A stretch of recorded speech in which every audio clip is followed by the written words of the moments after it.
We're just gonna start it right now, you guys. Here we are, we're doing it. Hey, check out this guy's intro. This is my guy right here.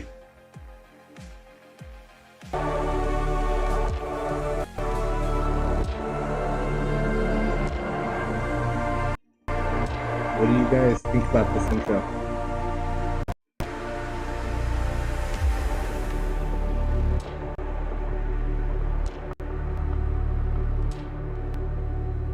I kind of want to do something like this.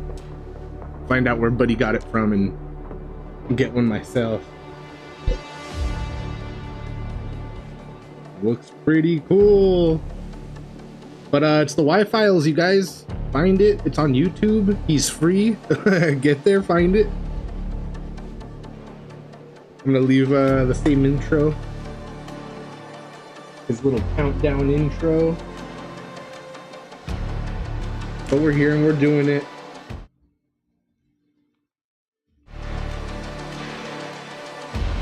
We're gonna be catching the Y-Files. Just a small stream today, cleaning up our room a little bit. Oh, there it is. It's going, you guys.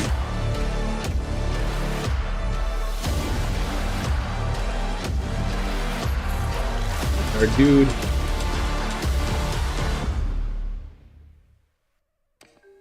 The hair on the back of the cook's neck. About aliens tonight. It felt like he was being watched. The Y-Files, you guys.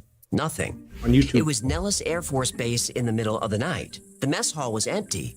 All the men were asleep in the barracks. The only people awake were him and a couple of guards at the front gate. The only reason he was up was to grab a little extra chow. One of the perks of being a cook, you get the keys to the kitchen. Then he heard rustling. He turned and something flashed in the corner of his eye. Something small and white, and it moved fast. A door quietly squealed open. Then he heard steps running into the desert. He caught glimpses of something white darting through the brush. He thought it was too big to be a rat, but maybe a coyote? He wasn't sure. Whatever it was, he didn't want it rooting around his kitchen. He picked up a rock and threw it toward the noise. Then he heard a whimper. As he reached his arm back for another throw, he felt a hot pain shoot through his body. He dropped the rock. He was paralyzed by pain and by fear. Then he heard a woman's voice from inside his own mind. She said, "Stop or die." The pain dissipated. As soon as he could move, he bolted back inside the kitchen. He locked the door behind him, terrified. He had no idea where the voice came from, but he knew one thing for sure. It wasn't human. Wasn't human, huh?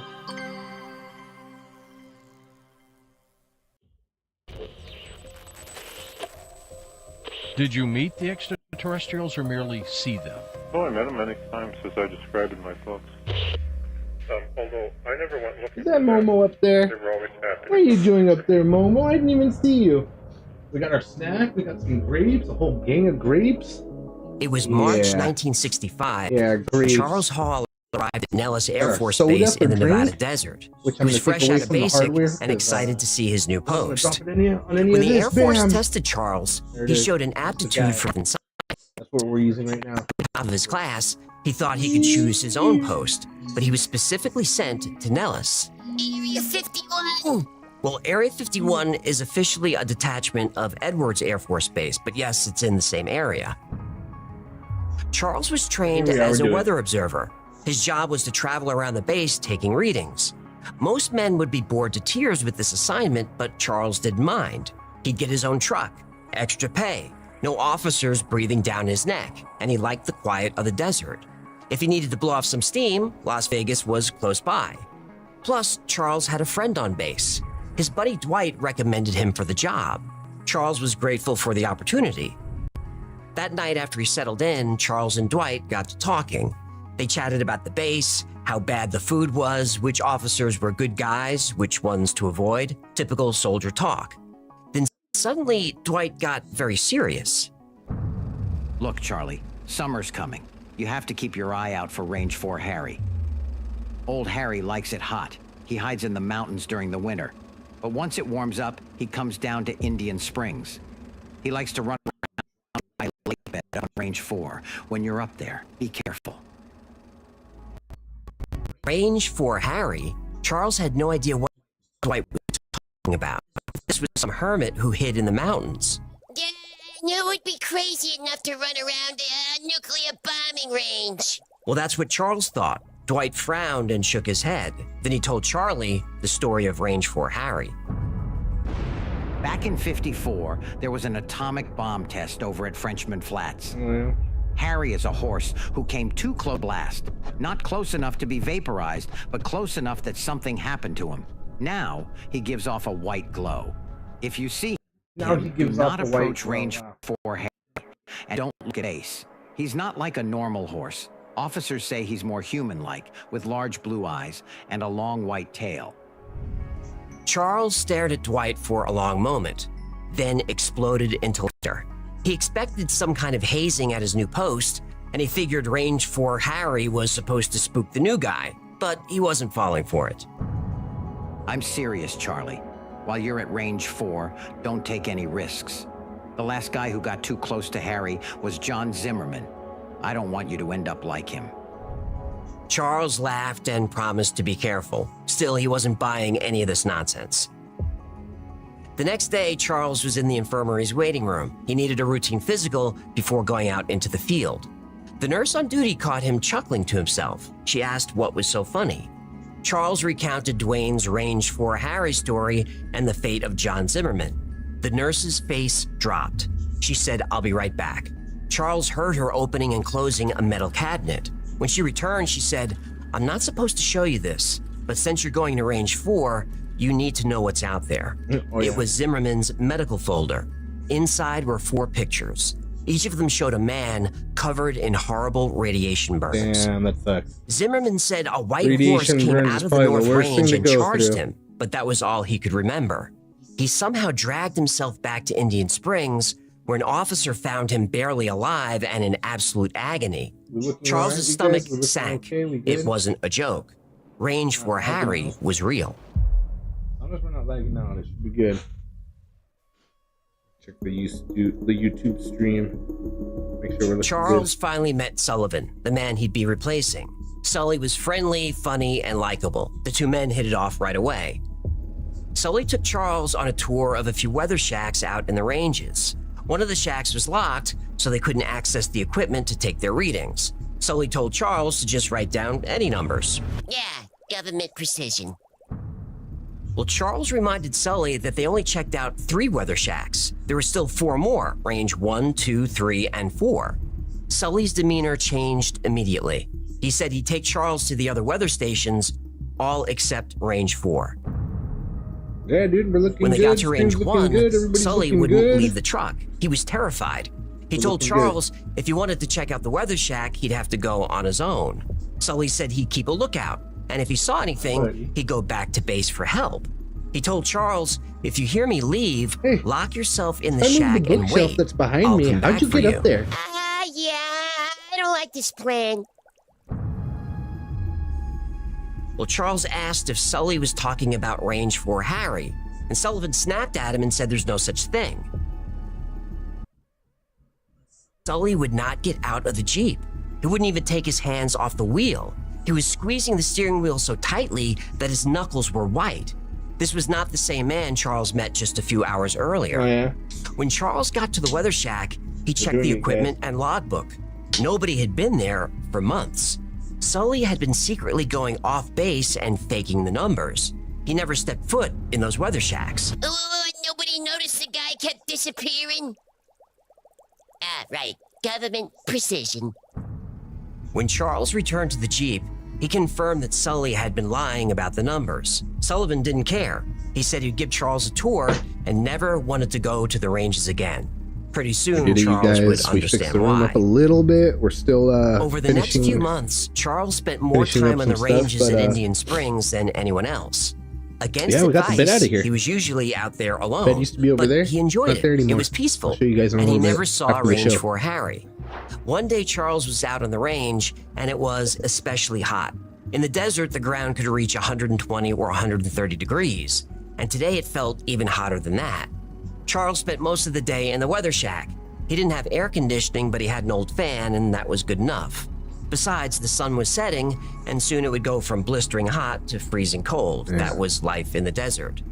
Feet up on the desk, Charles daydreamed as he gazed into the desert, watching the sky go from deep blue to orange to red. There was no sound except the songs of meadowlarks. Charles wondered to himself if meadowlarks were common in the desert. He didn't think so, but whatever birds they were, he enjoyed the sound. Then he saw something dart between the sagebrush.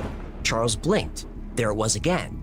He assumed it was a large rabbit or a coyote, but it was covered in brilliant white fur. The more he focused, the more he realized it was moving erratically through the maze of sagebrush like it was in distress. Charles jumped out of his chair and threw open the door of the shack. Then he saw it. It wasn't a rabbit or a coyote. It was a child. Describe them. I know we have an animated picture of what they look like on the website. Kind of describe the tall whites for us. Well, the one that Paula has on her website is a very good rendition of a particular tall white lady. Each one of them are individuals, like the people say in New York City, but they were generally, throughout much of their adult life, they were about the same height as me, 5'11", 6 feet. Mm-hmm. They were very thin and frail. They had skin as white as a piece of paper. What I do know about them is that they come from a planet that's somewhat hotter than the Earth and somewhat larger than the Earth, and they naturally live underground.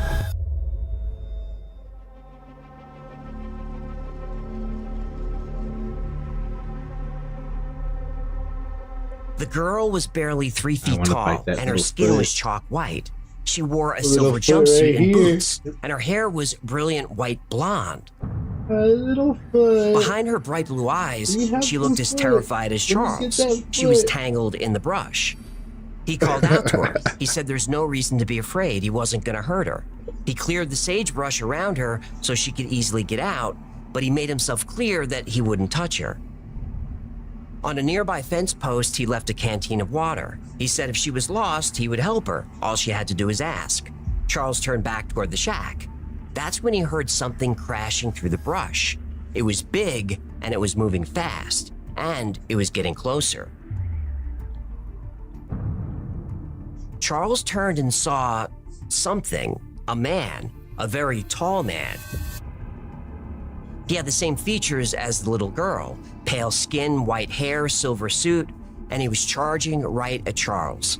The sounds of the meadowlarks now became screeches. The peaceful desert had become chaos. Charles jumped back in the weather shack and barricaded the door. Did he just see Range 4 Harry? Charles wasn't sure, but he was sure that these people weren't human. Charles waited for what felt like hours. It was the middle of the night, and the desert was pitch black. The songbirds and the screeching had finally stopped. The only sound was a gentle rustling of wind through the brush.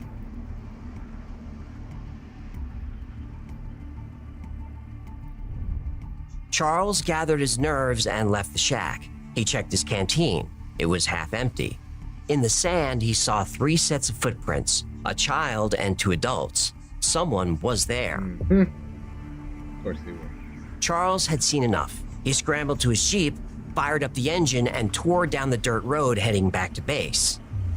No more than a few minutes passed when Charles got another shock. Standing in the brush next to the road was an extremely tall woman, well over 6 feet tall. And like the child and the other entity, she had skin as white as chalk. Her hair was shimmering silver. She seemed to glow in the dark. Charles felt panic welling up when a feeling of calm suddenly washed over him. As he passed the tall woman, he could hear her in his mind. Telepathically, she thanked him for helping her daughter. Again, Charles felt his fear rising, but once again, there was calm. The woman, if that's what she was radiating peaceful energy and gratitude. Charles felt like he couldn't be afraid even if he tried. Correct. Charles hit the gas woman, but if checked that's his what she mirrors. was. After a few minutes, the woman disappeared, and with her went the feeling of peace and calm. Charles stopped his just wanna Jeep, get canceled. stumbled out, and threw Yeah, up. I hear you, bro. He was shaking and out of breath. Once he had his wind back, he vomited again. He didn't realize it then, but Charles had won the trust of one of the Tall Whites. At least that's what the US government called them. The Tall Whites were not from Earth. One of the Tall Whites. The truth was, Charles wasn't sent to the ranges at Indian Springs by his commanding officers, nor was he recommended for the job by his friend Dwight. Charles was specially chosen by a committee of high-ranking generals, members of the government, and leaders of the Tall Whites. Throughout his time at Nellis, Charles was never told the full truth about his work. He was never given any classified briefings or documentation. He was never read into any black ops or secret government programs. Charles was just a weather observer. But the truth was, he was the one being observed.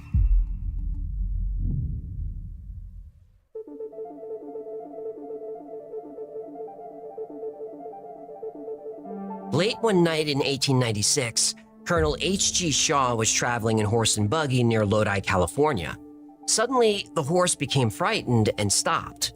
In the middle of the road were 3 7-foot-tall beings. The colonel described their skin as so white it looked like polished ivory. Looking up, we beheld 3 strange beings. They resembled humans in many respects, but still, they were not like anything I had ever seen. They were nearly or quite 7 feet high and very slender. They were possessed of a strange and indescribable beauty. Colonel Shaw said they didn't speak, but they made warbling sounds like birds.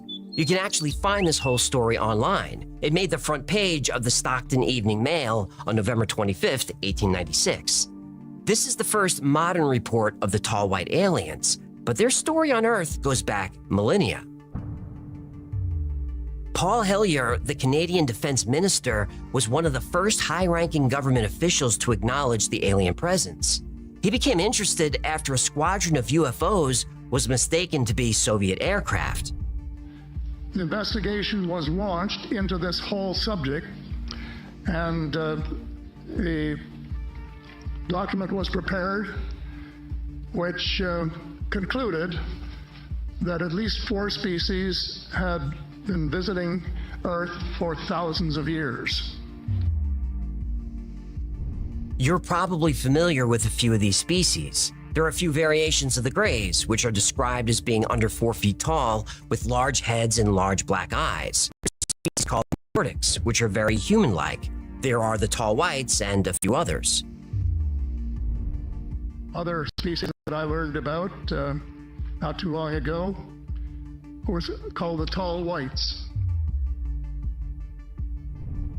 For years, it was rumored that at least one, or perhaps more than one, race of aliens made a deal with the United States government in early 1954. The defense minister agrees.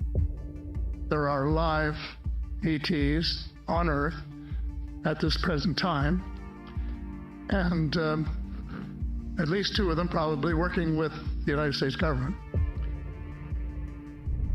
Nobody knows the specifics of the arrangement. Yeah, the shadow government knows. Well, yeah, they do, but the public doesn't. The best guess is that the US would allow the aliens to build facilities on Earth without disruption. The US would also allow aliens to abduct American citizens as long as they provided the government with the list of abductees. In exchange, the United States would have access to alien technology. The US wanted anti-gravity and propulsion technology. The aliens would not give them this. They felt that humans were too violent and dangerous to be let out of our cage, which is this planet.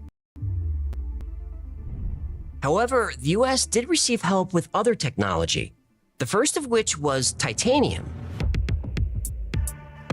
Now, titanium was discovered in 1791, but it wasn't until the 1950s that titanium began to be used for military aviation, specifically in high-performance jets, starting with the F-100 Super Sabres and Lockheed A-12s. The Super Sabre, by the way, is the first jet to break the sound barrier. If you think this craft looks like a stealth bomber, that's not by accident. The US Air Force used a lot of alien technology to build stealth aircraft. Transistors are said to be alien tech. Transistors allowed the size of electronic devices to be made much smaller and lighter. Laser technology arrived in 1958. That same year, we got fiber optics. And also in 1958, we got Damn, was the I big really one, muted that whole the time? microchip. All I was saying The was I got following year, allergies after the cleaning first the room, integrated kicking up circuit was dust. developed. I got allergies. But we have one of those Now, air skeptics purifiers dismiss hooked up these claims as coincidence, from, and I understand that. a couple but of consider viewers this. like you. In 1947, ENIAC was built. Yeah, it helps a lot. It helps out a lot. This was the first programmable I did a lot today electronic yesterday, digital computer. It weighed 30 tons. Some of them got it contained through up in my 18,000 vacuum nostrils. tubes, 70,000 resistors, Yeah. 10,000 capacitors, Damn, and supercomputers, you 5 guys. million hand solder joints. It took up an entire room. ENIAC was decommissioned That's in wild. 1958 because all of that 30 tons of technology could now be placed on a single chip. That's quite a leap in tech in under 10 years. Satellites, wireless tech, unmanned aerial vehicles, even night vision. All this technology has allegedly been gifted to or reverse engineered by the United States military. Well, certain parts of the military. When Charles Hall gained the trust of the Tall Whites, they showed him some of this technology. They even let him see one of their scout ships. Actually, you've seen them too. Oh yeah, triangles. Did they tell you, Charles, where they were from? What star system they might have come up from? One night I was there with a teacher, and I asked her where she came from, and she smiled and asked me, do I know the names of the stars that the Tall Whites use? And I said, no, I didn't. And she sorry, said, guys. so why do you want to know where we come from? However, one night they were standing around me, and I mentioned the star Arcturus, and they all got real nervous. Charles formed a friendship with the tall white woman whose child he helped find. She went by the name The Teacher. Charles later met Range 4 Harry, who is definitely not a radioactive horse. Range 4 Harry is a high-ranking tall white alien. The Tall Whites travel the stars in large, black, triangular titanium ships. Smaller scout crafts were used to travel within the solar system and around the Earth. These are roughly the size of a bus and can only land on Earth during the full moon. Tic-tac. You've seen these Full scout moon? crafts before. You just know them as Oh, the yeah? Tic Tac. Charles learned that the scout crafts aren't alien at all. Government contractors like Boeing and Lockheed are the ones building them. Let's look at this. You know what this is?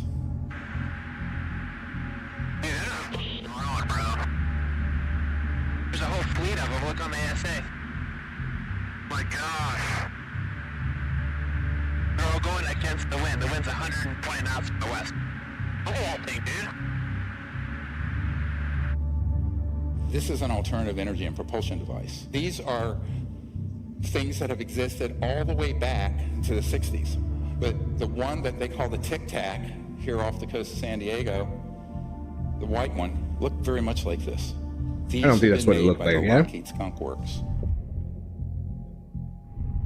Skunk Works is Lockheed Martin's advanced development program. It works on highly classified research as well as exotic aircraft platforms. Because of their deal with the US government, most military personnel believe the Tall Whites use Earth as a truck stop in the middle of the solar system. Earth is rich in raw materials and has these smart little apes who can make somewhat decent vehicles. Through conversations during his 2-year post at Nellis, Charles learned the Tall Whites oversaw the development of a lot of human tech, but they've never taught us how to reach light speed or how to create the anti-gravity elements of their ships. Now, if you saw last week's episode on free energy and anti-gravity, you remember that anti-gravitic technology was very popular in the early 1950s. The entire aerospace industry was talking about it. Then suddenly, nobody was talking about it. The suspicion is the US military had help in getting this tech to work, so they classified everything. We got it. Sometimes the Tall Whites would take high-ranking military members on tours of the solar system. American generals wanted to expand humanity's operations to other planets, but the Tall Whites don't think we're ready yet. But Charles does think there's significant trade happening between the US and the Tall Whites. And when they feel we're ready, the Tall Whites will finally allow us to inhabit other worlds. Oh yeah. So, what did they want with someone like Charles? If these beings already had a working relationship with the US government, why was Charles suddenly part of the equation? Well, the answer concerns the other part of the arrangement with the tall whites.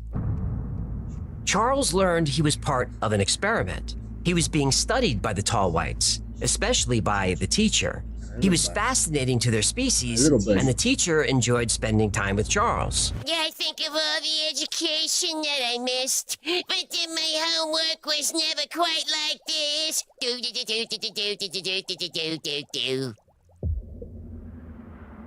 The teacher taught Charles about her people, and he taught her about humans. Charles spent so much time with her that he became known as the teacher's pet. Get it bad, get it bad, get it bad. Buddy. Yeah, I'm half a teacher.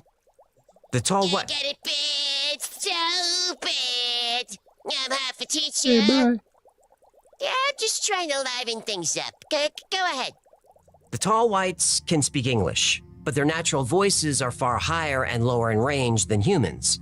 Their natural speech has been compared to songbirds. While tall whites may appear somewhat human, their abilities are quite different from ours. They possess the power to project powerful emotions into the human consciousness. They can also sense the emotional state of the humans they encounter. Now, even though the tall whites are naturally peaceful, they are always armed. They carry a pen-like object that can stun, damage, or even kill. Ew, it sounds like a sonic screwdriver. Kinda, yeah. But Charles was never in danger. He developed a deeply emotional relationship with the tall whites. Not much is known about tall white biology. We know they age slowly. Their first stage of growth lasts until age 400. At this point, they stand between 6 and 7 feet tall.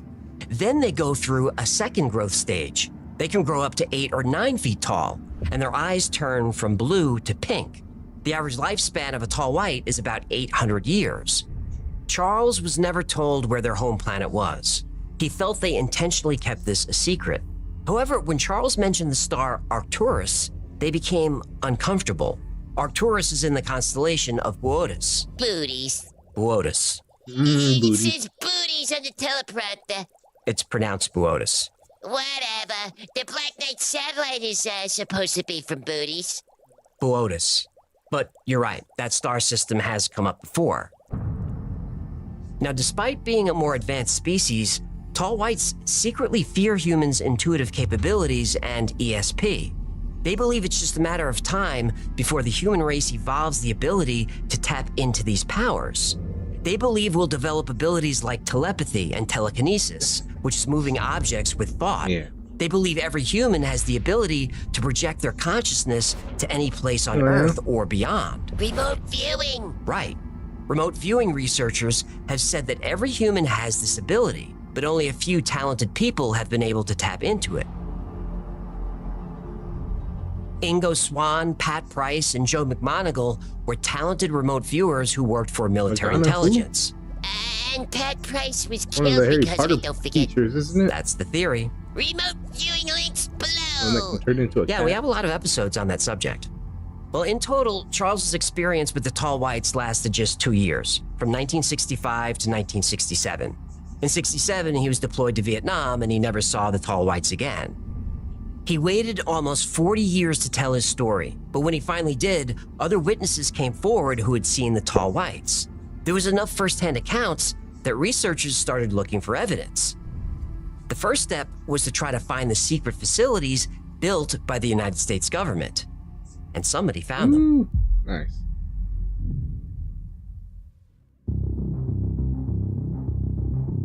When Charles Hall wanted to release his book Millennial Hospitality in 2002, no publisher would take it on, and that was a mistake.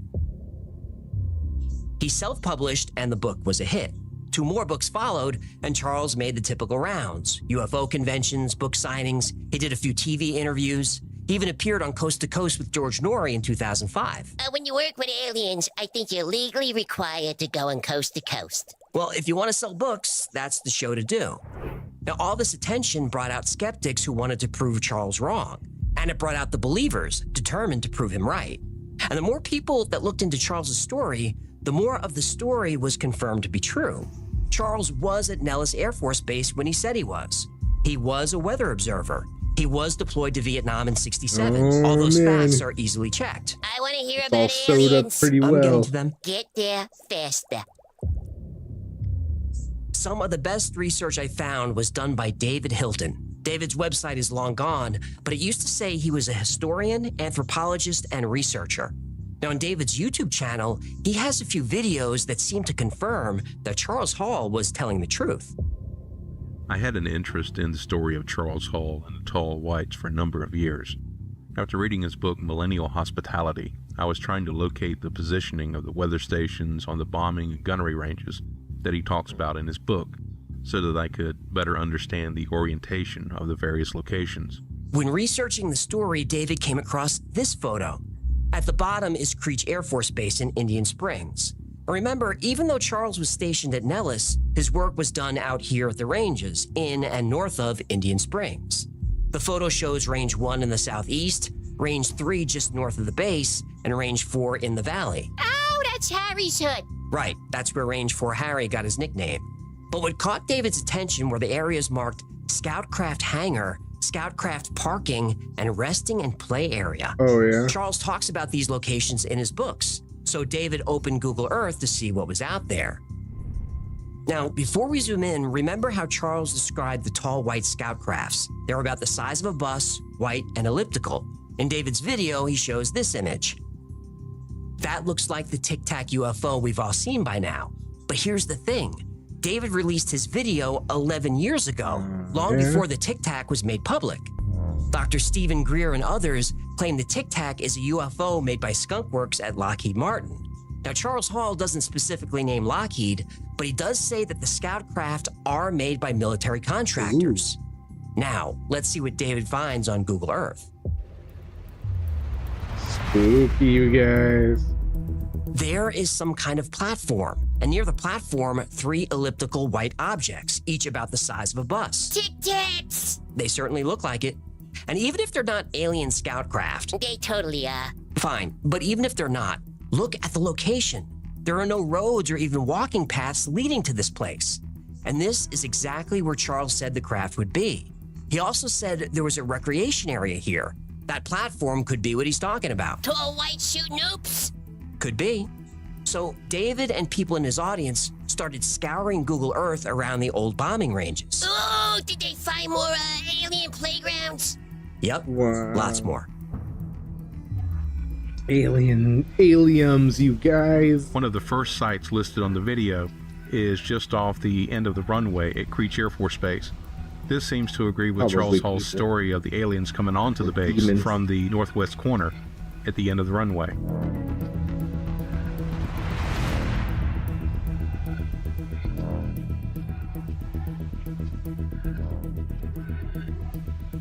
In total, David was able to find 18 separate sites. Other people Wow. found a few more.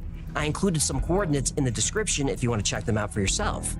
Now, some of the locations David shows have been scrubbed by Google Earth, Predictable. but his video is from 2013, so we can see the locations before they were erased. Most of them are man-made structures, but with no apparent access. Yeah, because you access them from underground. That is the theory. But building a tunnel system of this size underneath the bombing range would be an enormous undertaking and extremely expensive.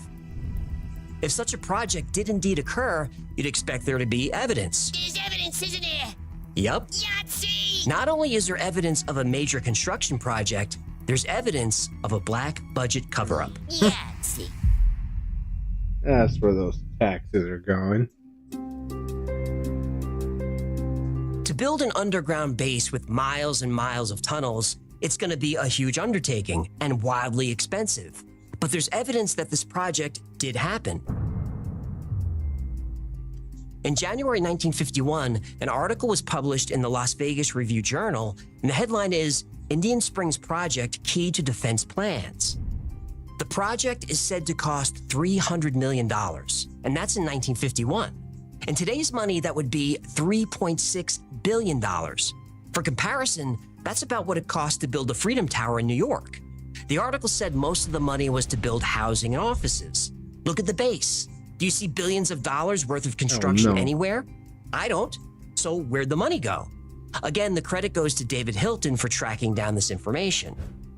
According to the article, the contract was awarded to the McKee Construction Company in El Paso, Texas. Government contracts are public information, so let's look at the records the McKee Construction Company has for this job. Let's take a look. Job number 1267. Description: alternate test site facilities. Location: Las Vegas, Nevada. Contract started on December 23rd, 1950 and ended May 23rd, 1951. Total contract cost: $680,000.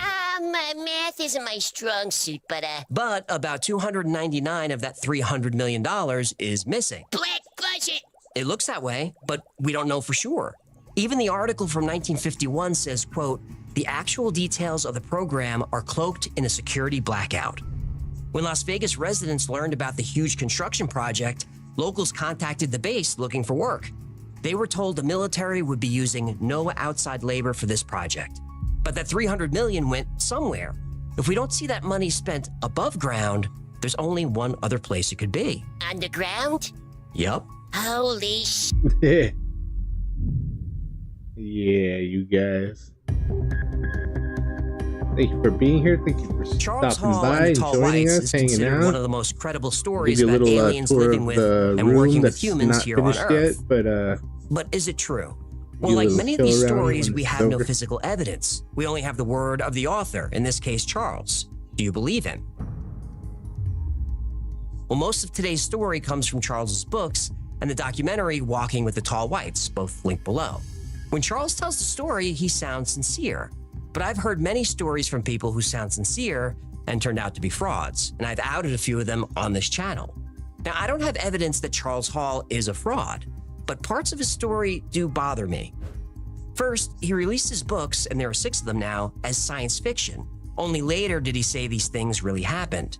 Now, supporters of the story will mention 3 other witnesses who were with Charles at Nellis Air Force Base. They say his story is true. But those witnesses didn't give their names. They're only known as witnesses A, B, and C. And to complicate matters, on January 13th, 2014, Forbes published an article with a strange headline. Iran says tall white space aliens control America. The article says the United States is ruled by a species of tall white aliens who made a deal with President Eisenhower in 1954. The article also says the tall whites helped bring the Nazis to power in the 1930s. Apparently, this information was discovered by Edward Snowden. Wait. So this is real? No. Oh, man. Forbes was covering a story first reported by the Fars News Agency, operated by the Iranian government. Forbes said the article is most likely Russian disinformation designed by the FSB, Russian intelligence. Oh, the American media sure loves to publish Russian disinformation, don't they? They sure do. Now, I don't believe anything that comes from the Iranian or Russian media. Oh, but you trust American media? No. Yeah, the boy. But what if they accidentally got something right? That the United States is being controlled by what the article calls a secret regime. I don't know if Charles Hall is telling the truth. I don't know if the tall whites exist. It's up to you to decide. But the secret regime, the shadow government, I do believe that exists, and I'm far from the only one. And the cabal comprises members of the Three Sisters, the Council on Foreign Relations, the Bilderbergers, and the Trilateral Commission, the International Banking Cartel. Yeah, he probably didn't live too much longer after that, huh? Members of various intelligence organizations, and select members of the military unit, who together have become a shadow government of not only the United States, but of much of the Western world. The plan is well advanced. Thank you so much for hanging out with me today. My name is AJ, that's Ecclefish. Yeah, man, I think the clock is slow. That was it, you guys. It's over. This has been the Y-Files. If you had fun or learned anything, do us a favor, Excuse me. subscribe, Damn. comment, like, share. Oh, right that here. stuff really helps us out. No, it wasn't Like so most long topics today. we It cover was on the like channel, 40 minutes, today's was something like recommended that. by you. So if there's a story you want to see or learn more Well, about, go to the We did it. We watched it. yfiles.com/tips. Those were the Y-Files, and Remember, let's throw the Y-Files is Y-Files also a on in the podcast. background for Twice a week, other I post episodes deep while dives we into the finish stories we cleaning cover the here on the room, channel. I also hanging post out, episodes that wouldn't be chilling. allowed on the channel. Those are called unredacted. Anyway, it's called The Y-Files The Operation Y-Files. Podcast. We're gonna give It's them a available thumbs up. everywhere you get your podcasts. Now, if Thanks, you need buddy. more Y-Files in your life, check out our Discord. There are tens of thousands of people on there, and they're there 24/7. And they're into the same weird stuff that we are. It's a great community, it's a lot of fun, and it's free to join. Now, if you want to know what's going on with the Y-Files, Oh, my nose is so check out our itchy from the production inside. calendar. It's scratchy, It's at itchy. theyfiles.com/cal. There we post our episode schedule, upcoming podcasts, you guys are live doing streams, good. Thank you meetups, for being here. everything. Thank you for Now, watching special and thanks to our hanging out with us. patrons who make this channel possible. Without you, there'd be no Y-Files. I can't thank you enough for supporting the channel all through these years and for making a middle-aged man's dream come true. I'm truly grateful for you. Thanks, bro. And if you'd like to support the channel, consider becoming a member on Patreon. For as little as $3 a month, you get access to perks like videos early with no commercials, you get access to merch only available to members, plus you get 2 private live streams every week just for members. My camera's on and your camera's on. We get to have an intimate conversation. As intimate as my wife allows, that is. Anyway, another great way to support the channel is grab something from the Y-File store. Yeah, I'd create a buddy. hangovers t-shirt with my face on it, or a fistable coffee mug that you can fill with it. All right, we're gonna switch over to some more Y-Files. Let's go to something I like. Something I like. Let's see.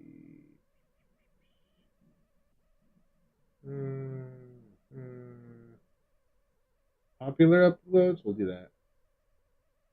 CIA knows about the end of the world. Let's do that one. I'm down, you Power Sound guys. series with Peso Pluma. I'm gonna turn them down a little bit.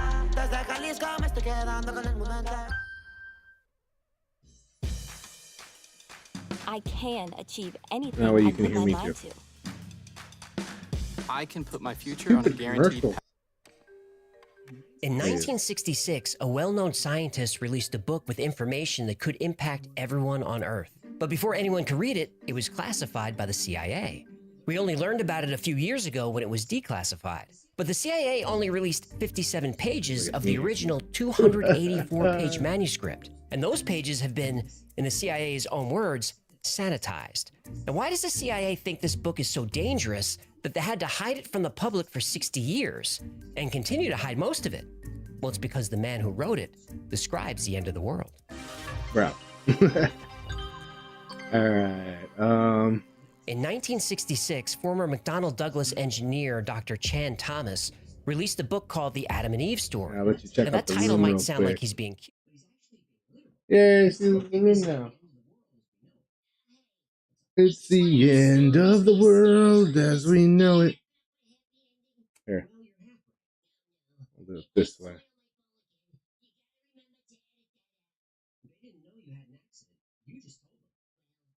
All right, hang on. Thomas presents evidence of a coming shift in the Earth's poles that creates a cataclysm. And Thomas says these pole shifts are cyclical, that on regular intervals, a disaster wipes out almost all human life, and we start over again in the Stone Age. He says we're actually the 6th advanced civilization to evolve on Earth. There may have been even more civilizations that have been here, but the further back you go, the harder it is to know for sure, because some of these civilizations occupy continents that no longer exist. But Thomas isn't the first scientist to publish this theory. In 1958, almost 10 years before the Adam and Eve story, Charles Hapgood published The Earth's Shifting Crust, which discussed the Earth crust displacement hypothesis. This theory says that sometimes the Earth spins really fast and the continents are really There it is. All right.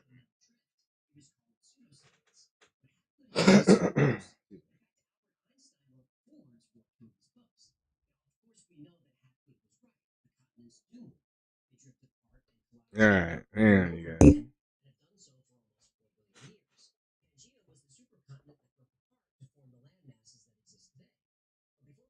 So the TV used to be over here. The computer used to be over here. Streaming setup. Before that, Rodinia, Columbia, Atlantica, Arctica, Kennerland, Ur, and Balbara. These were all supercontinents that eventually broke apart and reformed. After working with Einstein and a few other scientists, Charles Hapgood released the book The Path of the Pole as an update to his previous theories.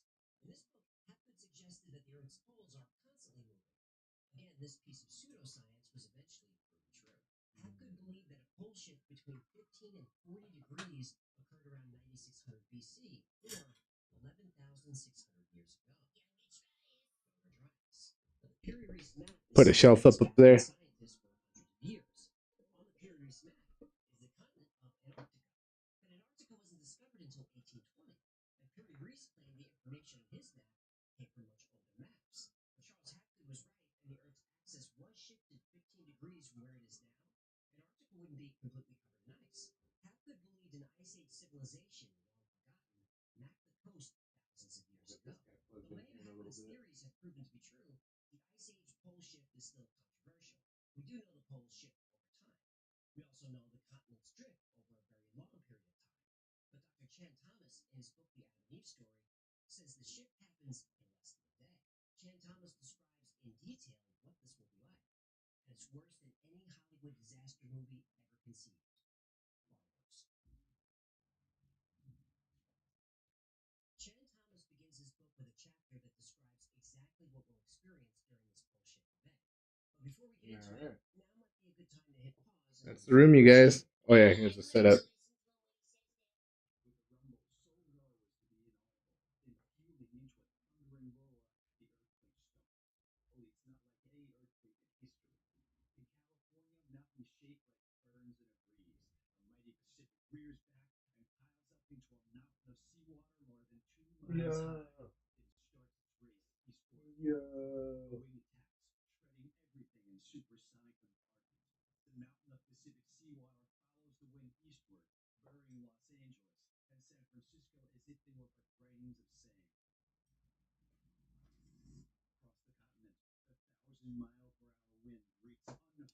That's the room, you guys. So now we're just gonna continue to move things around, set things up, try things out. You know how it goes.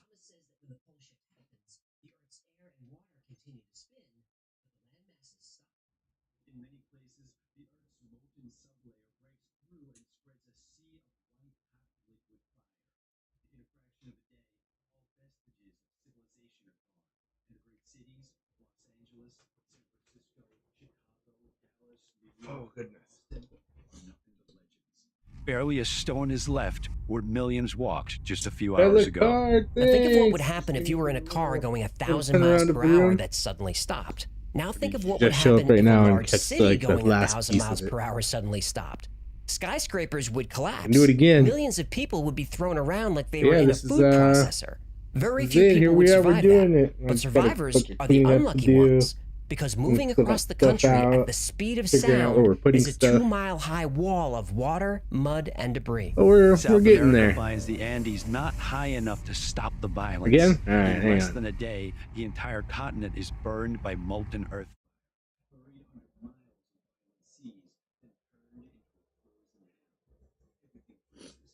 Give you a little peek of the room.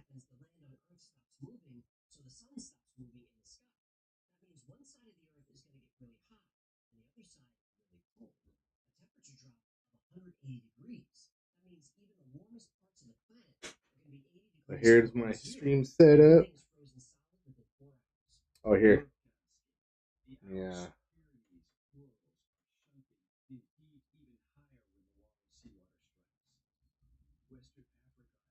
Yeah, there it is.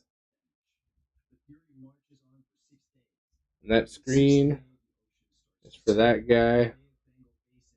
And I got this screen for my OBS down here. I gotta use my mic because the mic is what, hears me, not my phone. And my chat's over here. The good camera is gonna go in there.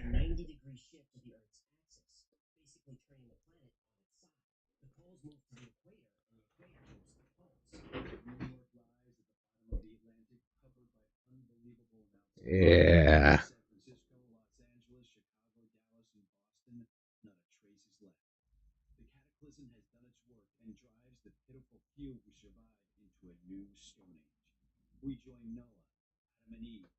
Yes, the S up there for streaming, buddy.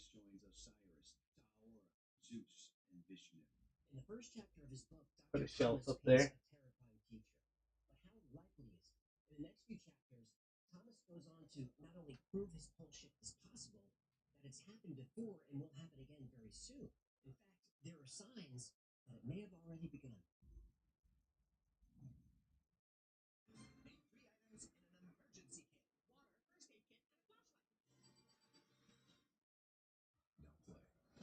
There's the cat area over here. The cat area over there in the corner.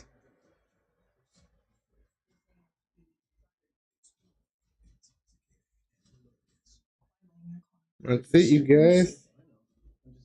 I'm just gonna fix some stuff around still. Yeah, way more roomy.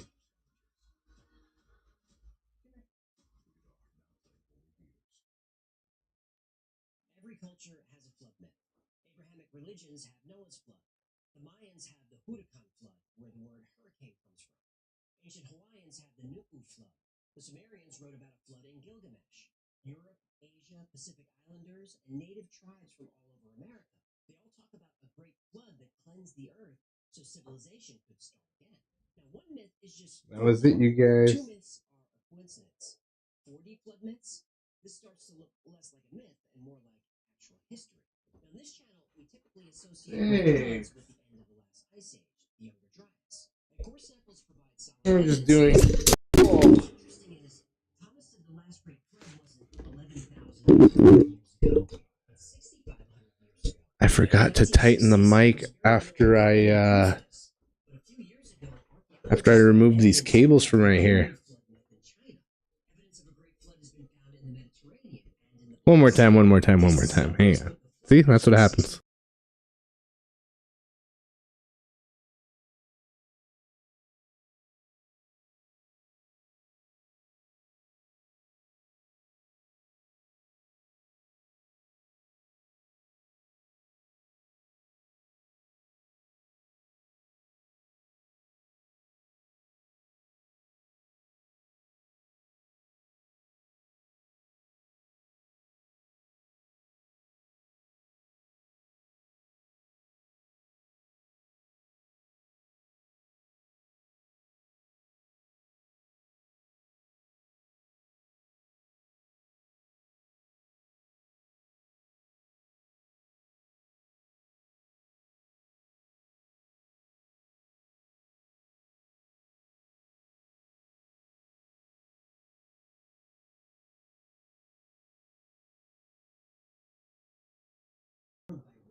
No, I know it's working. I just I dropped it from the desk, the mount. So I gotta retighten it back to the desk.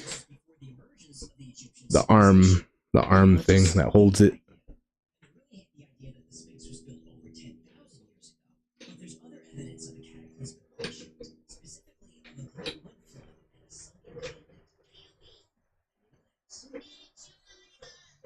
And Jemima. Hold on, I gotta put the cartoon back on. The show. Claims in the Adam and Eve story. Extraordinary claims need extraordinary evidence. In his dialogues, Plato famously introduced the world to Atlantis, the advanced utopian society that was destroyed in a cataclysm. Now, until definitive proof of Atlantis is found, it will continue to be considered a mythical land. Alright, hopefully it doesn't fall off now. People from looking for it. There is a geological feature I should hopefully in stay Northwest right, Africa called right the Richat there. structure, also called the Eye of the Sahara. It's about the right size and shape for Atlantis. Plato described the city as concentric rings with a waterway flowing out. But even among Atlantis believers, there's debate about whether this is a man-made structure or a natural one. But what I find fascinating is near the Eye of the Sahara and all over the planet, you'll see large ripples in the landscape. Now on the ground, these look like rolling hills, but they're actually about 50 feet high. I took some the size allergy of a medicine five-story too. Building, and they were caused by water. A lot of water. This is one of the craziest things you'll ever see. These ripples, repeated ripples, in an area where there's nothing else like it. This is the fingerprints of the flood. That's what it is. Wow. The water here, Joe, that did this, the way to guys. visualize this is to get Thank you for being here. Thank you for watching and hanging out with us. That's it for like the watch party part of it. I'm just gonna be cleaning the room, fixing some wires, moving some stuff around, maybe switch the camera. which is an inconceivable amount of water. But Atlantis isn't the only place lost to this disaster. On the other side of the world, we have another lost continent. This is called the Land of Mu. Mu is described by Augustus Le Plongeon and later by James Churchward, both of whom translated very old texts from the Maya and India. Both of these cultures, on opposite sides of the world, describe a vast continent in the Pacific that reached Hawaii in the north, and as far south as Easter Island, and as far west that it almost reached the islands of Japan. James Bramwell and William Scott Elliott, both proponents of this theory, claim the continent was destroyed in a cataclysm 11,500 years ago.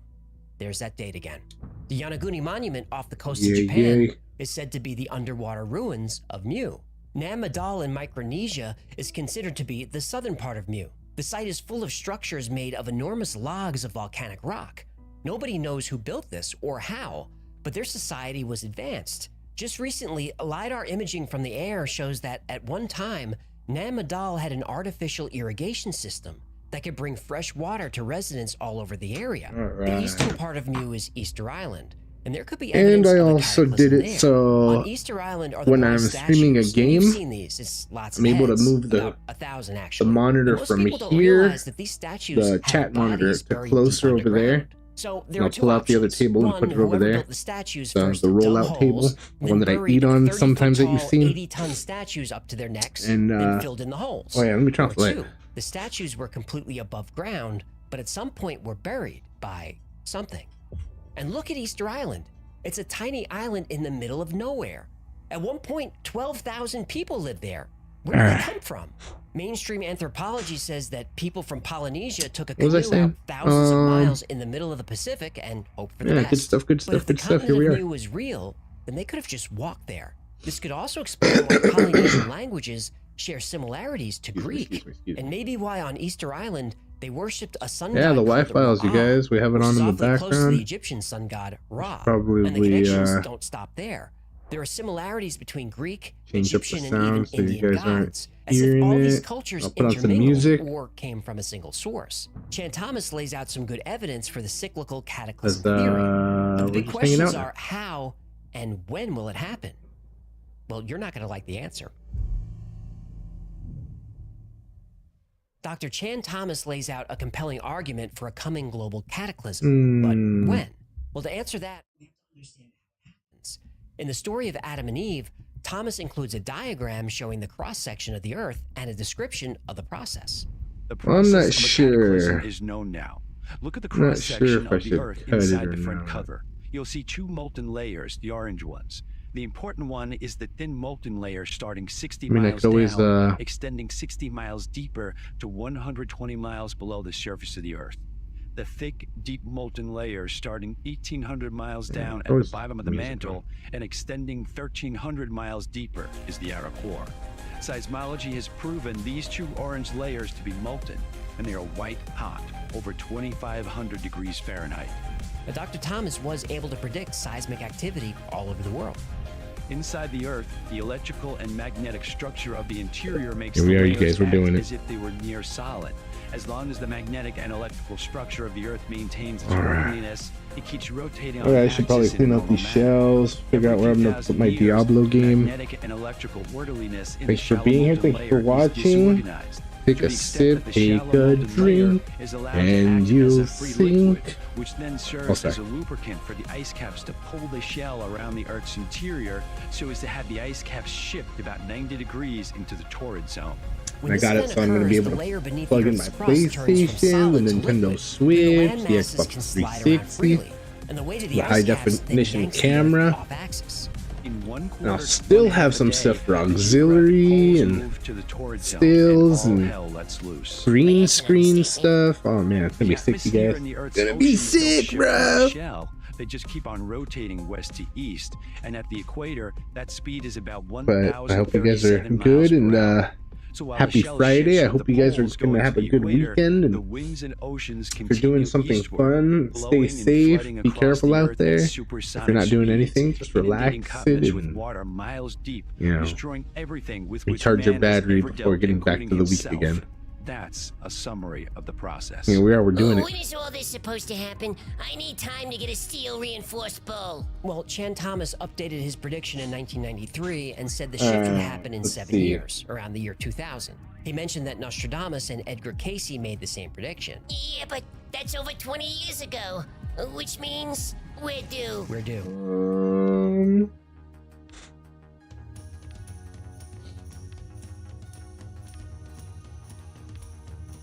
We're not gonna plug this in because it's one of the fat plugs. And woo, doing it.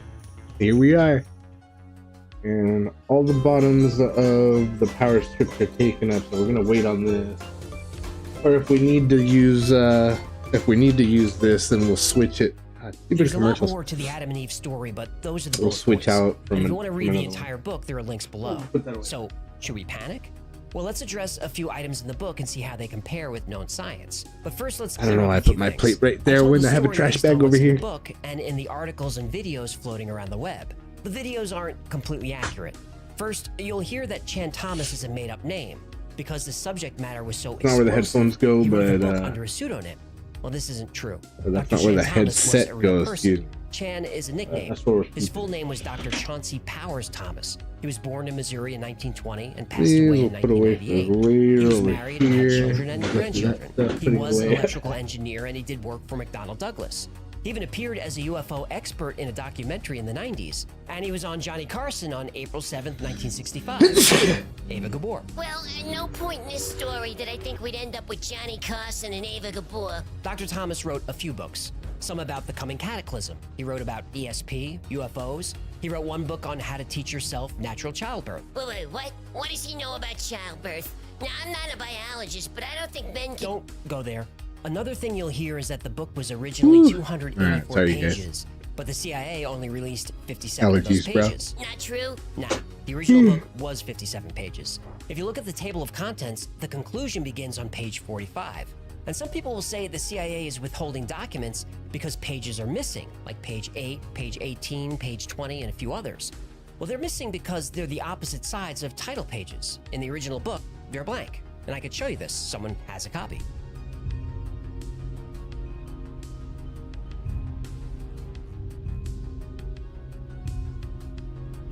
So the CIA document is the whole thing. Then why classify Well, it? Well, thank you guys for being here. Thank you for watching, and anybody that's following and subscribing and all that stuff, this is for you. With a shopping list for some tools and car parts. It doesn't make noise. Article snipped from People magazine. Well, that's pretty random. Yeah, if I had to guess, All you get. this document was in the possession of a caseworker and it was classified just as a matter of course. In 1966, the year it was classified, Dr. Thomas was working at McDonnell Douglas on UFO and anti-gravity technology. He also worked as a project engineer at Bell Labs on a missile guidance Put this system. over here. Chan Thomas was known to be highly intelligent, but very eccentric. The classified documents were probably part of a background report or maybe someone just keeping an eye on him. You'll hear that the book was banned, but it wasn't. Just this one document was classified. There were copies in circulation. He also published follow-ups in 1971 and 1993, and neither was Can't even classified. really see it right As there. for the content of the book itself, Alright, we'll Thomas find a doesn't provide spot. any solid evidence. He makes a lot of deductions from old texts, some of which are pretty big leaps. And it seems like he's borrowing ideas from other catastrophists like Hapgood, Immanuel Velikovsky, and a few others. But he's cherry-picking his favorite parts without giving specifics. For example, his theory about the ice caps knocking the Earth off axis, well, that comes from Hapgood's first book. charger for the But after working with switch. scientists, Put my soda including Albert on the Einstein, for a second. Hapgood issued a follow-up book that explains how he got that wrong. But Dr. Thomas, he Mask sticks for with all the story. hair that I had And to the deal liquid with. crust bit he talks about, he Hi, says buddy. the What Earth's are you doing down magnetism there? and electricity become disrupted. He offers no evidence or even an explanation of how it happens, just that it does. Now, there are ice core samples from the eastern part of Antarctica that show it's been covered This in for our ice for at phone, we least could actually put this right 1.5 here. million years. Now, granted, the western side of the continent is a little trickier because it may not have always been covered in ice. But either way, we know for certain it's been down there for a long time. When Chan Thomas got released some an more expanded lights. version of the book in 1993, he didn't make any corrections or provide any new evidence, but he did have chapters on ESP, on Find a spot for UFOs, these. and on angels.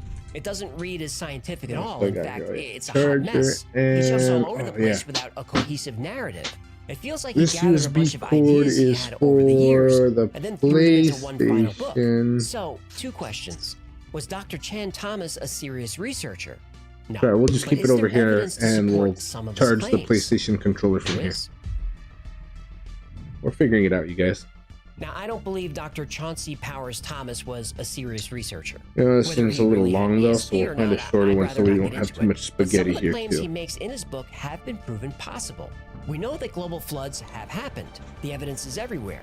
But these floods, specifically from the Younger Dryas, were not from the oceans, they were from the rapid melting of glaciers. Still, they were destructive. They really did create tsunamis 1,000 feet high, and they really raised the sea level hundreds of feet. He says the temperature drops so much and so quickly that everything is instantly frozen solid. He talks about woolly mammoths being frozen with buttercups in their mouths. Now, this is true. Napkins, always good to keep discovered that were napkins frozen in the middle of around. eating. Now, it takes a long time to Gonna freeze a steal steak, something. but to flash freeze a mammoth, those My conditions would watch. have to be extreme. That According can to Thomas, charge also seismic activity is one of the reasons the here. Earth's Look at axis shifts. This is also true.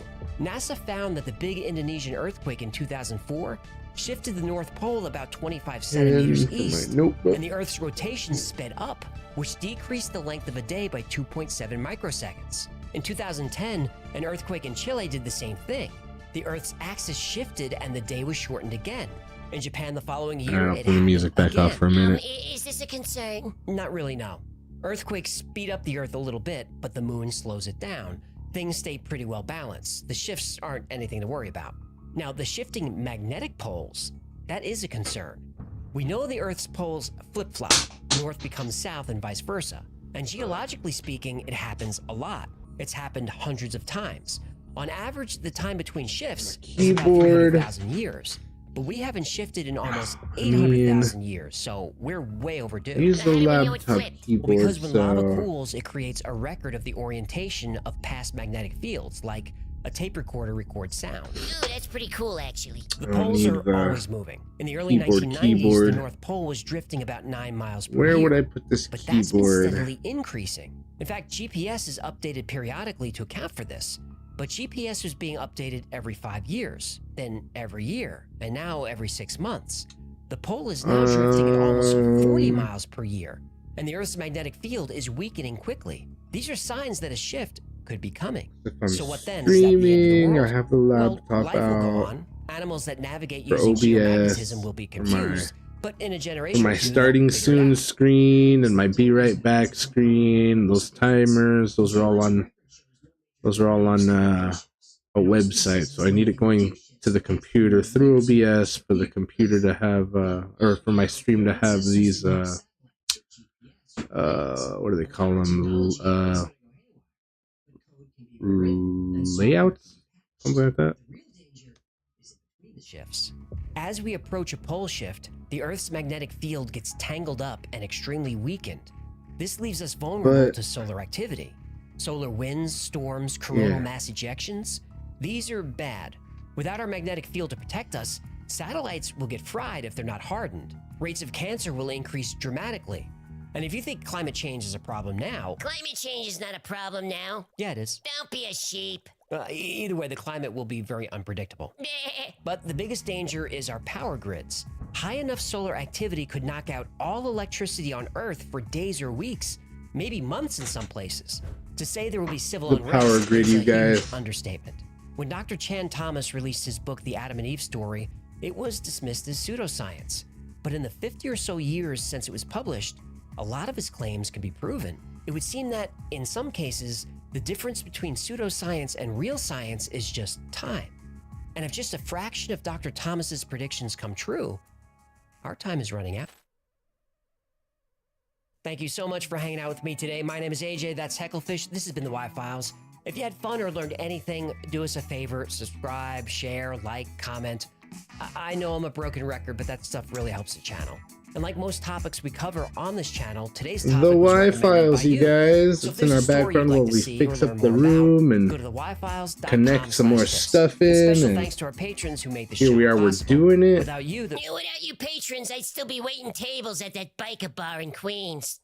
Don't ask. If you'd like to support the channel, consider becoming a member on Patreon or grab something from the Wi-Fi store. Your support keeps this crazy train going. All aboard! I'm gonna take a picture of the setup just right Let's get out here. of here before he starts singing. Until next time, be Live. safe, be kind, and know that you are appreciated. And we're gonna upload it to, let's see, Instagram and Twitter. Yeah, I think those two. We'll just do Instagram for right now.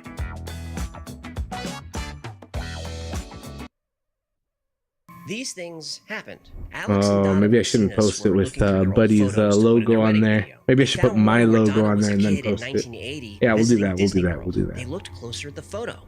In the background was Donna's husband, Alex, as a child, being pushed in a stroller. The odds of getting hit by a meteor are 1 in a trillion. When a meteor crashed into a home in Paris in 2011, the press rushed over to check on them. They were fine. Their name was Comet. World War I broke out after Archduke Ferdinand was assassinated in his car. The license plate of the car was A111118. World War I started Alright, on so November 11th. keyboard for right now. In 1975, Not sure where we're gonna put it. We might use it on the table, the other table. brother was killed on the same But moped in the if same we intersection and hit by the same taxi. if we driven don't, by we'll the just same keep it taxi on the driver. side They were for also carrying the same passenger. emergency uses only. Oh yeah. These things happened. In the year 2000, The Simpsons predicted that Donald Trump would You guys become even see president. that light on? 16 No, years huh? later, this prediction came true. The Simpsons predicted all kinds of things that came true, like Siegfried and Roy's tiger attack, the Game of Thrones finale, and Disney buying Fox. 20 years before it happened. The first soldier Maybe when it's killed like in World War I dark, was dark in Jabba here, I'll Farr. turn it The on. last Maybe it'll soldier help. But killed was George Edwin Ellison. Though 40 Maybe if I million had stuff people in died here, during the you'll see it. war, these two soldiers are buried in This the same thing. cemetery, 15 feet apart. for Finnair Flight 666 for like, departed from Copenhagen and landed in Helsinki, oils, which is known by the short fragrance code oils. HEL. The day of the flight was Friday the 13th, in October, of course. In 2001, a 10-year-old girl named Laura Buxton released a red balloon into the sky. On the balloon, she had written, "Please return to Laura Buxton." The balloon landed 140 miles away and was found by another girl. That girl's name was also Am I Laura watching shorts? Why am I watching shorts? Let me change this real quick.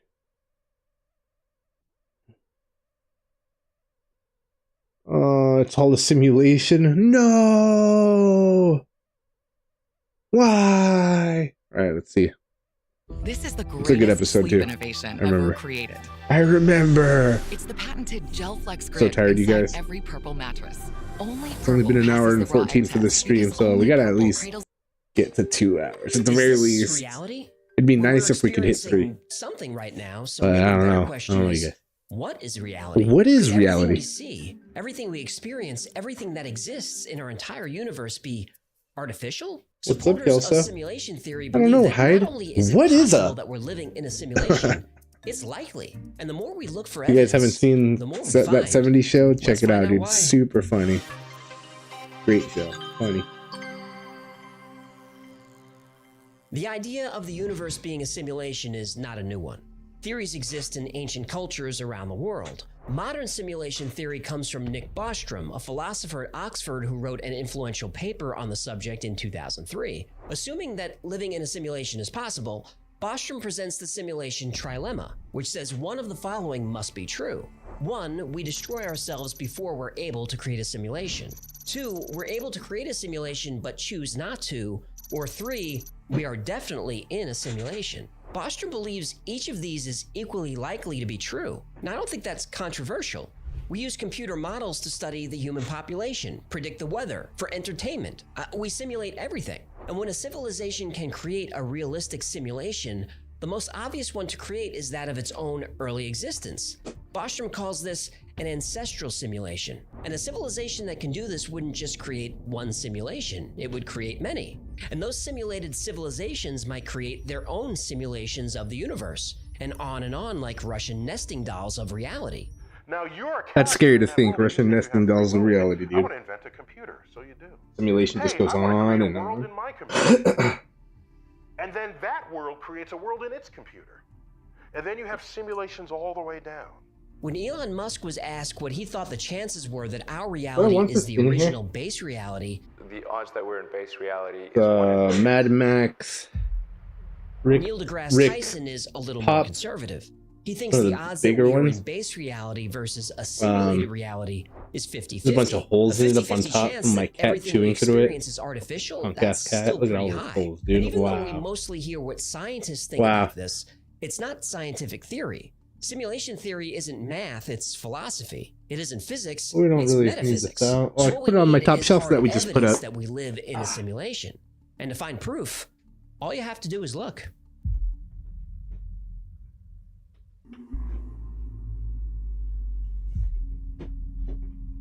Let's start at the beginning. There was no space or time. The contents of the entire universe were concentrated to the size of a tennis ball and had a temperature of a quadrillion degrees. Then suddenly, the Big Bang. Everything explodes outward faster than the speed of light. Then about 14 billion years later, we've got galaxies and planets and ice cream and K-pop. No. Do it after K-pop. Me too.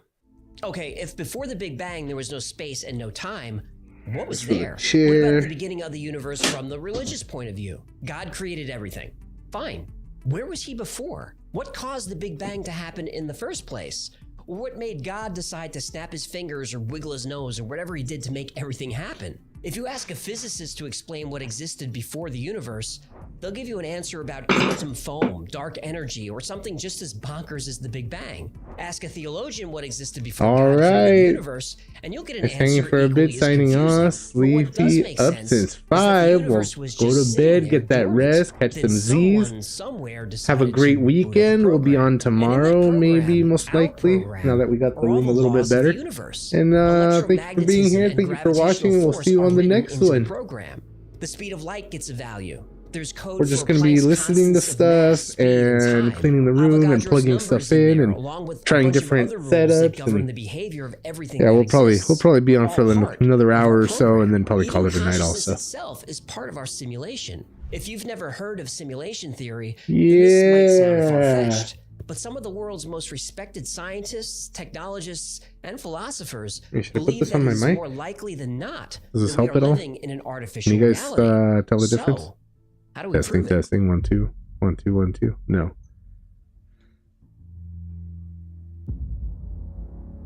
Let's see. If we live in an artificial reality, it would make sense for there to be occasional glitches. No, we'll Philip K. just put Dick this is somewhere one of the else for most now, on the influential side. science fiction writers of all time. Movies based on his books include Blade Runner, Total Because we Recall, don't use it, Minority so Report, we don't use The it, Adjustment we're not gonna Bureau, use it. and plenty of others. He believed there are many universes, and sometimes those other realities bleed into ours. He claimed to have visions of this, and even wrote stories like The Man in the High Castle based on these visions. That in fact plural realities did exist superimposed onto one another I like just so need to many put this thing film back on there. transcriptions. One way other realities Yeah. blend into ours could be the Mandela effect. I don't like this thing, The though. Mandela effect is when a large number of Sorry, people you have guys. memories of events that don't match reality. This is called the Mandela effect because millions of people specifically remember Nelson Mandela died in prison. He didn't. People remember his wife walking beside his casket in a funeral procession that was on television for 2 hours that day. This never happened. Or the Berenstain Bears, which people insist were always called the Berenstein Bears. People remember the tycoon from Monopoly having a monocle that he never had. What was Darth Vader famous for saying? Luke, I am your father. That's no. Nope, he never said that. What? What about Stouffer's stovetop stuffing? Best part of Thanksgiving. No, it isn't. Because there's no such product. No. Stovetop is made by Kraft. No. The evil queen from Snow White who looked into her mirror and said, Mirror, mirror on the Magic wall. mirror. Nope. Magic mirror What's that? on the wall. Who is the fairest one of all? Yeah, there's a couple good ones where you're just like, man, I could have swore that was my childhood right there. Nope. People remember Jiffy peanut butter. Oh yeah, because the there's no Jiffy such peanut butter. thing. That's one of mine. And there are a lot more. A lot One of more. mine for sure. Personally, I don't have most There's of no these false Jiffy peanut memories, butter. What? But there are a few that get me. The Flintstones. There are 2 T's in the Flintstones. There I is? remember Oh, yeah, just the one. Flintstones. And what about the Fruit of the Loom logo? I could swear it looks like this. But it doesn't. This is the actual logo. Yeah, I remember that one cornucopia. too with the basket. What now? Basket. Then just say basket for crying out loud. And at the end of Moonraker, a terrible but excellent James Bond movie, I remember Jaws' girlfriend as having braces. I mean, I specifically remember it. She didn't have braces.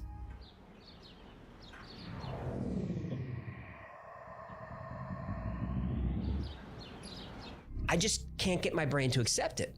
That's the Mandela effect. So why do millions of people distinctly remember different things? Glitch in a simulation. Yep. Philip K. Dick also felt when we experienced deja vu is because something in our simulated universe changed and a new timeline branched off of the current one. We are living in a computer-programmed reality, and the only clue we have to it is when some variable is changed. Ever feel like you've lived a moment before? That's because, according to Philip K. Dick and others, you have. Deja vu is the simulation correcting itself with new information. But skeptics can easily dismiss these theories. The human mind is terribly unreliable. They don't accept this as evidence. But we're not done yet. The drug landscape has changed. Illegal fentanyl has made its way into the drug supply. Stupid commercials. Oh yeah. There it is. We live in a huge universe, 200 billion trillion stars. And even if life is rare, you'd think there'd be some evidence of it somewhere. This is Fermi's paradox. And according to the Drake equation, there should be over 1 million technologically advanced civilizations just in our galaxy. And on average, the nearest one should be just a few hundred light years away. But there's nothing, at least not that we can see. So where is everybody? Are we really alone in the universe, or does our program only focus on us? What about the physical rules that are in place? Max Tegmark, a cosmologist at MIT, said the strict laws of physics point to the possibility of a simulation. Putting a cap on the speed of light sure is a good way to keep your Sims from venturing out too far from home. Theoretical physicist James Gates thought simulation theory was crazy. Then he started studying quarks and electrons. He found error-correcting code buried deep inside the equations used to describe string theory. So you're saying as you dig deeper, you find computer code writ in the fabric of the cosmos? Into the equations that we want to use to describe the cosmos, yes. Computer code. Computer code, strings of bits of ones and zeros. Dr. Gates has changed his mind about simulation theory. The simulation, in 2017, you guys. A group of scientists at the University of Washington Here we are, we're proved doing it. they can embed computer code into strands of DNA. Everything in nature is math. Look at the Fibonacci sequence. Let's get the you get the other Fibonacci sequence by adding two previous numbers in the sequence together. So 1 + 1 = 2, 2 + 1 = 3, 3 + 2 = 5, 5 + 3 = 8, and so on forever. You get the golden ratio, also called phi, by dividing two consecutive Fibonacci numbers. So the number 89 is a Fibonacci number. The next number in the sequence after 89 is 144. 144 divided by 89 is the golden ratio. It's about 1.618. We see Fibonacci numbers and the golden ratio everywhere. The number of petals on a flower is usually a Fibonacci number. Lilies have 3 petals, buttercups have 5, chicory has 21, and a daisy has 34. And the spacing of each petal is arranged in a circle according to the golden ratio. As trees grow, the number of branches they form is a Fibonacci number. And not just plants, animals too. The ratio of female to male honeybees in a colony is the golden ratio, 1.618. The human body conforms to the golden ratio too. Most of the body follows the numbers 1, 2, 3, and 5. 1 nose, 2 eyes, 3 limb segments, 5 fingers, 5 toes. The proportions of the body, like the length of your shoulder to your elbow, and from your elbow to your fingertips, that's the golden ratio. Even a DNA molecule measures 34 angstroms long by 21 angstroms wide. Fibonacci numbers and the golden ratio. From the spiral of seashells to the spiral of a galaxy and everything in between, Fibonacci numbers are everywhere. The loadout layers, layer screens or whatever. That humans look for we have an idea of what we chaos got. because that's what we're programmed to do. We're almost there. What we're programmed to do. Alright. But isn't that interesting? By trying to debunk simulation theory, they actually end up proving it. Alright, No matter let's see, what we hold on. study, whether it's something the size of a galaxy or as small as an electron, everything in the universe seems to follow patterns and rules. In other words, a program.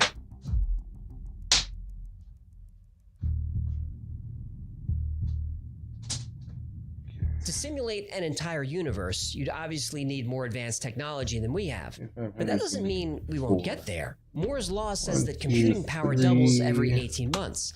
And this has held true for about 50 years. Now that is slowing down a little bit, but only because of physical limitations. Assuming we can learn to make microchips smaller, and there's no doubt that we will, it's predicted that artificial intelligence could surpass human intelligence within the next 100 years. As Elon Musk points out, when he was a kid, the world's most advanced video game was Pong, 2 rectangles on a screen. 40 years later, video game technology is barely distinguishable from reality. He said that 6 years ago. And even in that short time, video game engines have become even more realistic. Look at this footage from Unreal Engine 5. They have you guys. When a world This is real. Look at them. feels as real as our own. They almost look real. That almost looks all real. Almost. I mean, it looks a little too reflective and shiny still. Imagine what But it looks games good. are going to look like in the Looks next really 6 good. years, or the next 60, or the next 6,000. But simulating an entire universe, how big of a computer will we need? Well, it's estimated that there are 10 to the power of 80 atoms in the universe. Let me put that on the screen just for fun. Okay, that's a lot. If each particle needs 128 bits to calculate its position and momentum, you're at 10 to the power of 83 bits. And that's just for data storage. We also need computing power to track what each of those particles is doing. If we say 2 floating point operations per second, or 2 flops per particle, we're at 2 times 10 to the 80th power flops. There aren't even words for these numbers. And this is the computing power for just the stuff in the universe. What about human intelligence? The human brain can perform 100 trillion calculations per second, or 100 teraflops. Multiplied by billions of people, the numbers are ridiculous. To power all of this, the simulation would need access to multiple Dyson spheres, the megastructures that capture 100% of the energy of a star. Or the simulation would have to harness the energy from black holes. This is why famous physicists like Dr. Michio Kaku are not on board with simulation theory. He claims that simulating a universe is not scientifically possible. The only computer capable of simulating a universe is the universe itself. Now, at first glance, this makes sense. But with all due respect to Dr. Kaku, that's not how simulations work. When you're playing a 3D video game, the entire game world isn't rendered. Instead, the game engine only calculates what the player can see and interact with at that specific moment. If we are living in a simulation, then it would make sense that the creators of the simulation would use a similar technique. And wouldn't it be interesting if there was evidence that this is exactly what happens? Well, wait a minute. Do we have proof? Sweet fancy Moses!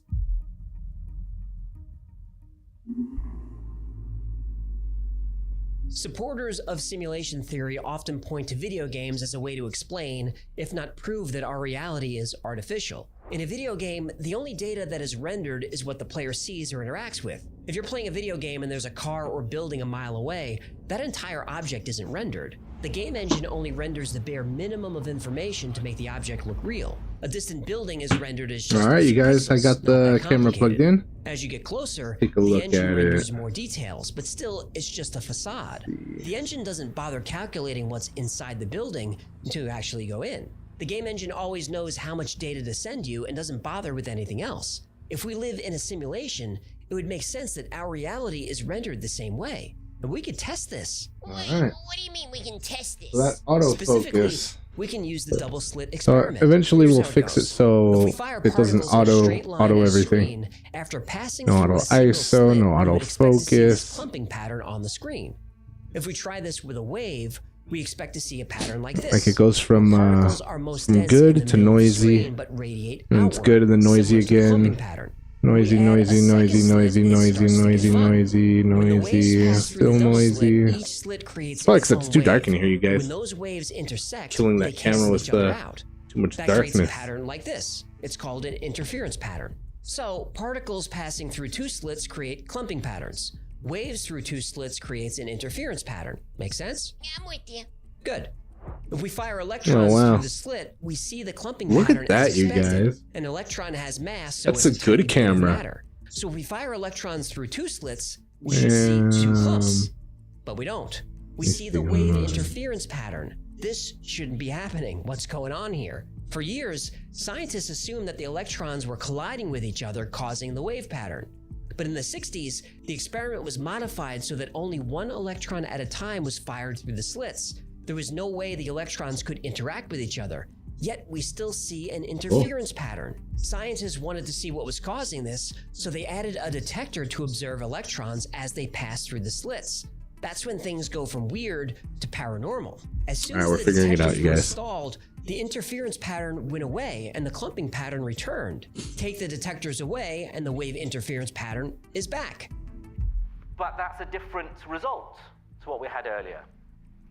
So here's the last bit of sneakiness that we can play with atoms. Surely now, we're going to get to grips with it. Leave the detector there, but just very quietly go and unplug it. Don't let the atoms know that you're not spying on them. Run the experiment again. Now, if you can explain this using common sense and logic, do let me know, because there's a Nobel Prize for you. It's as if the particles are aware they're being observed. Then physicist John Wheeler had an idea. He called it the delayed choice experiment. We're still figuring it out, you guys. Photons are projected through the double slit, but the detector is not activated until after they pass through the slit, but before they impact the screen. Photons were emitted as waves, passed through the slits as waves, but when the waves were observed before hitting the screen, some fixing they suddenly behaved like particles again. Still don't think there's intelligence at work? Well, what Wheeler's experiment showed is that even though the electrons it's a little far over there, but behaved like particles, so that was going to be my camera for when I play games. Well, not that camera. It's going to probably be the GoPro over there. It's going to be in that spot. As having passed through the slits as particles, the electrons change their state by going back in time. Probably be like right here. I personally find that I gravitate more towards the information theoretic point of view and believing that I'd probably be right here playing. That the universe that I exist in is a very good, high-quality simulation. Now, this experiment is happening on a table in a lab, a very short distance. So what happens when we observe light coming from vast distances, like say a galaxy 100 million light years away? If light from a distant galaxy is projected through the double slit, it creates the wave interference pattern. But I want to be able to show the cat up there whenever they go up there. A measuring apparatus to observe them, the wave again collapses all the way back to its source. This is called retrocausality. Simply by choosing to observe the photons this way, they reach back through time 100 million years and alter their state on the other side of the galaxy. But like a video game engine, it only does this if we're looking. Even though our universe is full of galaxies, those galaxies just acting a fool. Actually be there. If we're living in a simulation, then stars and galaxies could simply be projections, and only when we get up close would those projections become more detailed. This is an excellent way to save computational resources. And because we're stuck with a hard limit of the speed of light, getting to far-off places is really difficult. Limiting the speed of light is a useful rule to have in place. 19 using a tripod. How does it know I'm using a tripod? And quantum entanglement only makes sense if there's a program at work. Yeah, dude. Only the program can This camera's smart, bro. And ignore. You're using a tripod at night. You sure am. On the move, I sure is. Rally's delivers the flavor with the new 2 for $6. Yeah, because when we we'll probably need another light from over there. Let's go. Rally's 2 for $6 flavor packed burgers. I mean, I could always turn on the room light. Barbecue Swiss burger. Or what if crispy onion tanglers, or the new fully loaded fry burger with Rally's famous seasoned fries on top. Any two, just $6. Let's go. And try new Buford looks bites. alright. Looks good. Our big Buford in snackable bites. Rally's. Even zoomed in, it looks good, dude. It's gonna look even better when I have it zoomed out and up close. A convenient case for simulation theory is you can't disprove it.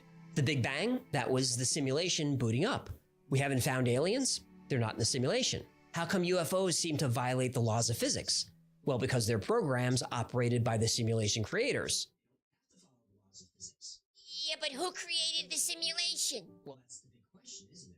When you think of the simulation creator as an omniscient intelligence who exists outside of our understanding of space and time, it sounds an awful lot like you're describing God.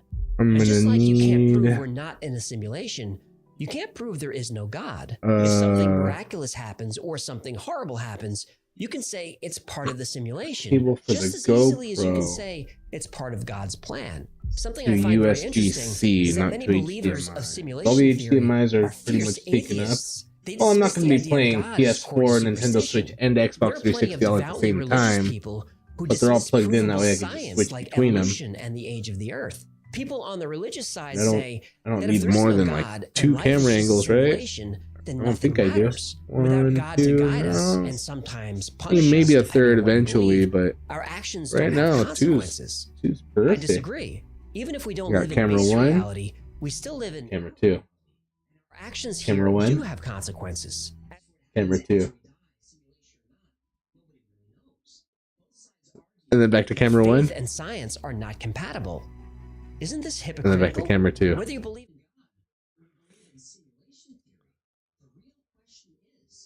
Cool.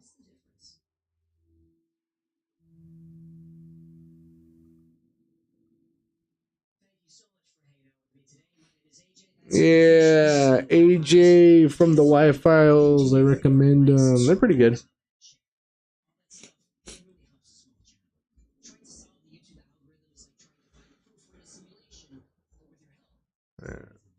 Switch it up to a different one. Oh, goodness. Oh, Lord. Excuse me. Oh, so tired, so sleepy, man. Oh, simulation. A hole to another dimension. Oh, is this Mel's hole? I think that's Mel's hole. It was on Coast to Coast a long time ago. It was a good, good one. Alien Beast is on the moon. I'm down. Fucking love aliens on the moon. Oh, you guys can't see it. Hold on. specifically to look for alien presence. It sounded like science fiction, but in 2006, So we're gonna try to give when myself CIA that started picture in releasing picture. documents on the Stargate project, Swan's Let's see how that participation works. in the program was confirmed. When Swan was asked about the existence of extraterrestrials, he said not only were they already here, but they are building something on the far side of the moon. And That's not what I want, according to but Swan, these aliens aren't we're gonna friendly. figure it out here in a Let's find minute. out why.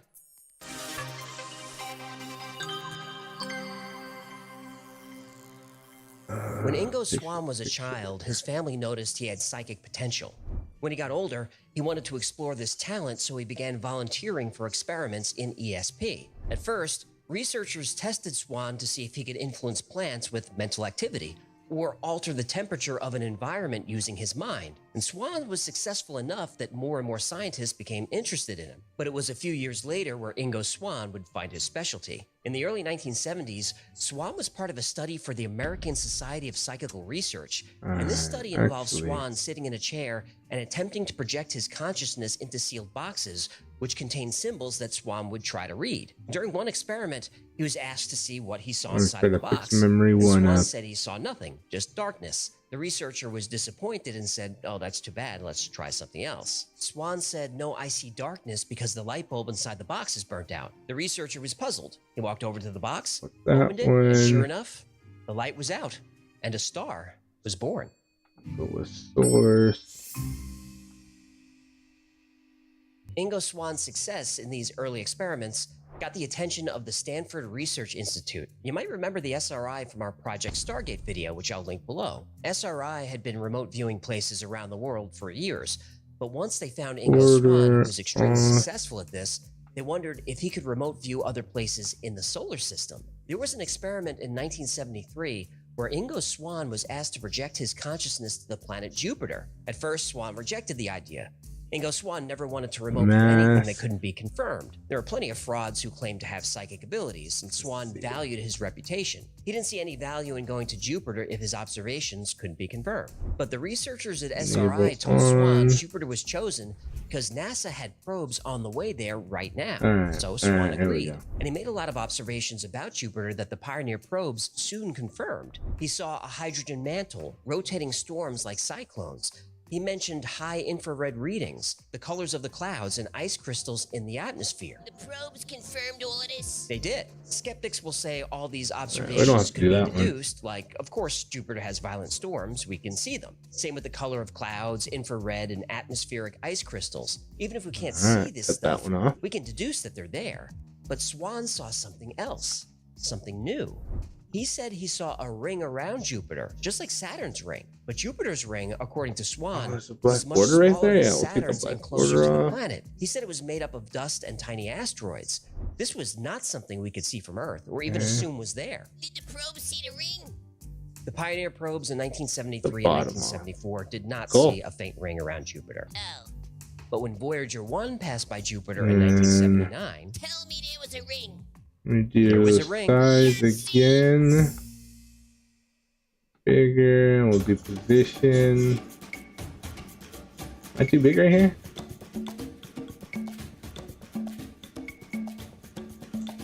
Oh, there is a black border on the left side. Alright, we'll fix that right now. I am not this body in terms of Which one's consciousness, this one? and consciousness can go places where the body cannot.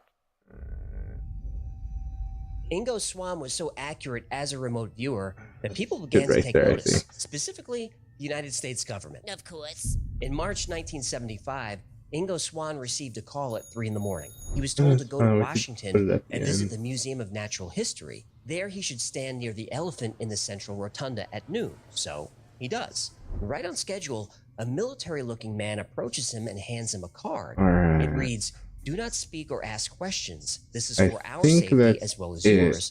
Please follow me." He's led For to a picture car and seated picture. next to another military-looking man. And in his I book, think he I could calls set these guys other the stuff twins. too, but Twin number 2 I think hands I'm him ready another to just card. have It that one reads, be memory "Please do not 1. speak. So We if I need were to go to search you memory for 2, it goes listening back to the devices." original They thing, do. left, He's right, handed bottom, one right. final card. Wow, We so I would need have your to help on a set project each suited one. to your I'll do talent. that Are you all over comfortable in for a all of the helicopter? ones if I wanted to just Well, switch Swan it to takes a long the look. other side. Finally nods. Oh, you The guys twins can't see what take I'm the doing. cards from Ingo Swann's hand. But yeah, Then a bag so is placed this is over his memory head. 4, this is car memory speeds 2, away. this is memory 3, and memory 1 I just set up. Wow, I set it up and it's down there at the bottom. Why? Though Ingo Swann couldn't see, he felt that he was Oh, driven around hold in on. circles. It just Eventually, like he's glitched led out from on the me. car where he hears a helicopter spinning up. His face still shrouded, he's buckled in and flown We're to gonna a try that again, location memory in 1. or near Washington, D.C. When the helicopter Oh, Swan you is led to a guys. quiet building and then into an elevator. The doors open When I go and the to bag try is to do the finally memory removed. 1, it like Swan blinks his eyes, it just adjusting to can't the light. hang. Then a kindly-looking man introduces himself as Mr. Axelrod. Ingo Swann is obviously nervous. Oh, When Mr. Axelrod confused. sees this, he smiles, tells him not to worry, that he's in no danger, and offers him a cigar. Swan gladly takes one. It's his brand. Try that again. The men go Memory to an 1. office, sit and enjoy a cigar where Mr. Axelrod makes a proposal. Axelrod says he represents No, a nothing. group who would like Swan to Memory participate 3, in a remote viewing then project. 1. For his effort, There, he there, would there be goes. paid It fixed it that time. $1,000 Oh, a day but it in didn't. cash, It didn't cut which in my today's money is over $6,000 a day. Inflation. weird. Yep. Are we going to talk about the Federal Reserve and what a So it scam couldn't it is? cut. Not in this video. Audit the Fed. I had cropped. settle down. So Ingo Swann really needs the money. Okay, But to so get it, there are let's a take a few look. catches. First, he can't reveal any of this If to I go anyone back and can't in speak of it and for at least crop 10 it years. again, The other catch is for the next few days, Swan isn't to leave the facility. He'll be provided with a comfortable room, TV, a gym, swimming pool, and anything he Oh, needs. it's But if he off? takes the job, Alright. he stays on site And under enable it constant on again. surveillance. Now, Ingo Swann is quiet for a while. As crazy as the past few years have been, he's never been through anything like this. I'm gonna Mysterious press calls in the memory middle of 1 the and see if night, it remembers. clandestine meetings, No. subterranean facilities, and now a So it kind, can't remember to strange crop man my offers him picture, huh? A lot of cash So for it an turns unknown off the mission. cropping. Axelrod sees Swan processing all of this and finally asks if he agrees to the terms. I mean, I could try to do it again, Swan right? nods that he does. Axelrod puts And out a do cigar, do everything shakes all over Swan's again. hand and says, "Good, get some rest. Tomorrow And we begin."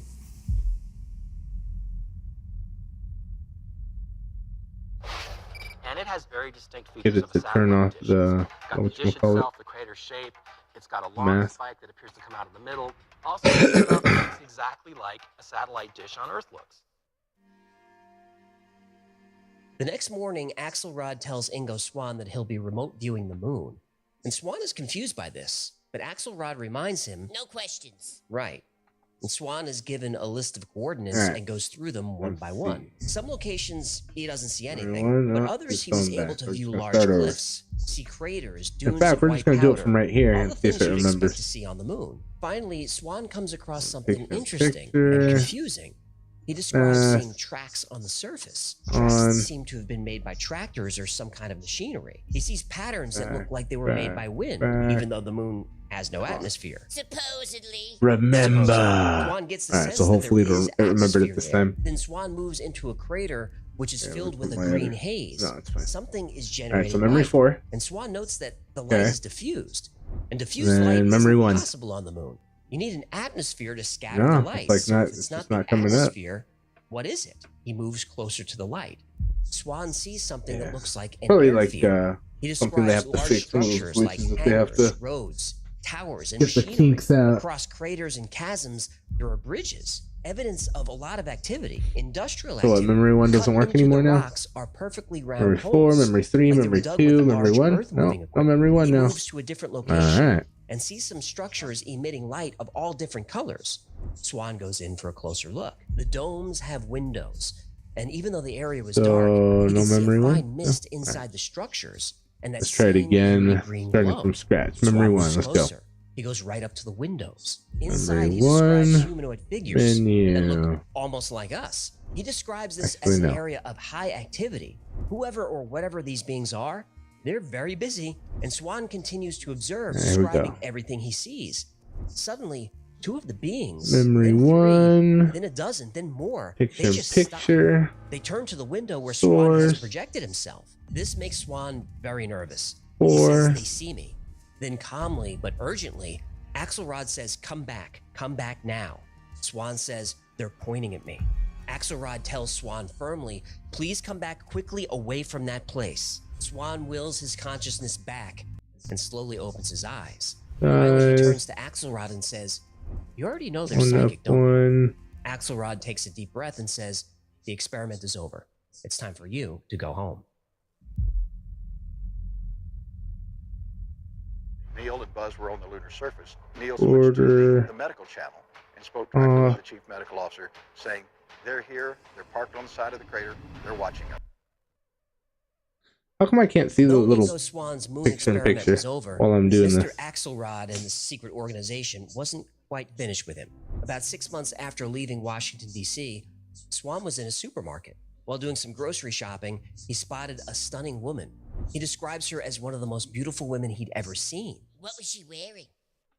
Don't be creepy. Hello, I'm asking for science. Well, Swan says she was barely wearing anything at all. Short shorts, bikini top, and the tallest high heels he'd ever seen. Heels tall, bikini small. She said she liked the ocean.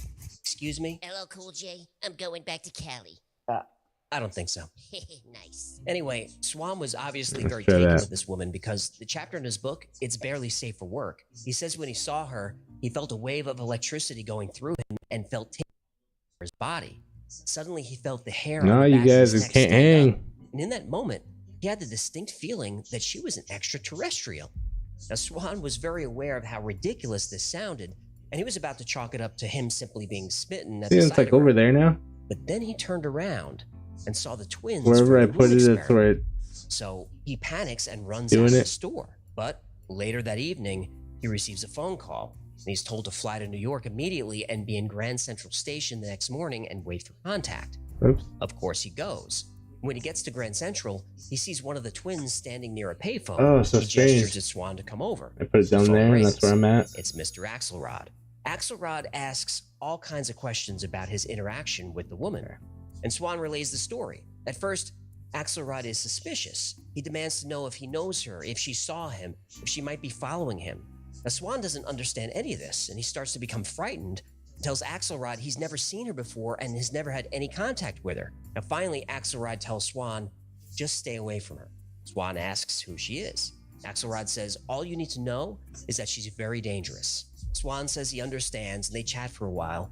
And Axelrod asks him how his remote viewing success rate is Remote doing. position. Swan says he's almost 65% accurate, but not quite there. So Axelrod says, when you get to Who put you 65%, down write here? the number 65 on a note on your desk and leave it there. Tell no one, we'll be in touch. And just like that, Axelrod hangs up. And Ingo Swan doesn't hear from Axelrod for a year, but he finally gets his remote viewing success rate to 65%. And just as he was instructed, He writes the number on a slip of paper and places it on his desk and goes home for the night. Now, even though his office is locked and nobody knows the code, when he gets in the following morning, the note is gone. And on his desk is what looks like a light dust.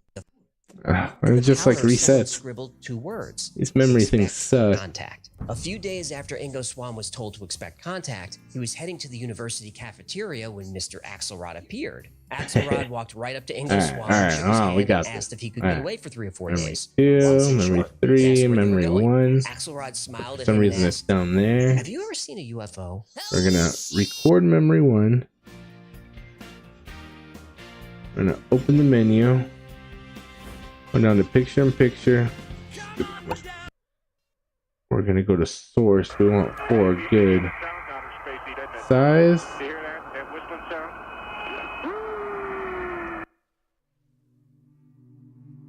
The private jet Yeah, landed a leave it few at hours 33 later. position. Ingo Swann wasn't told where they were, but they had been flying due north for hours, so he assumed this was Alaska.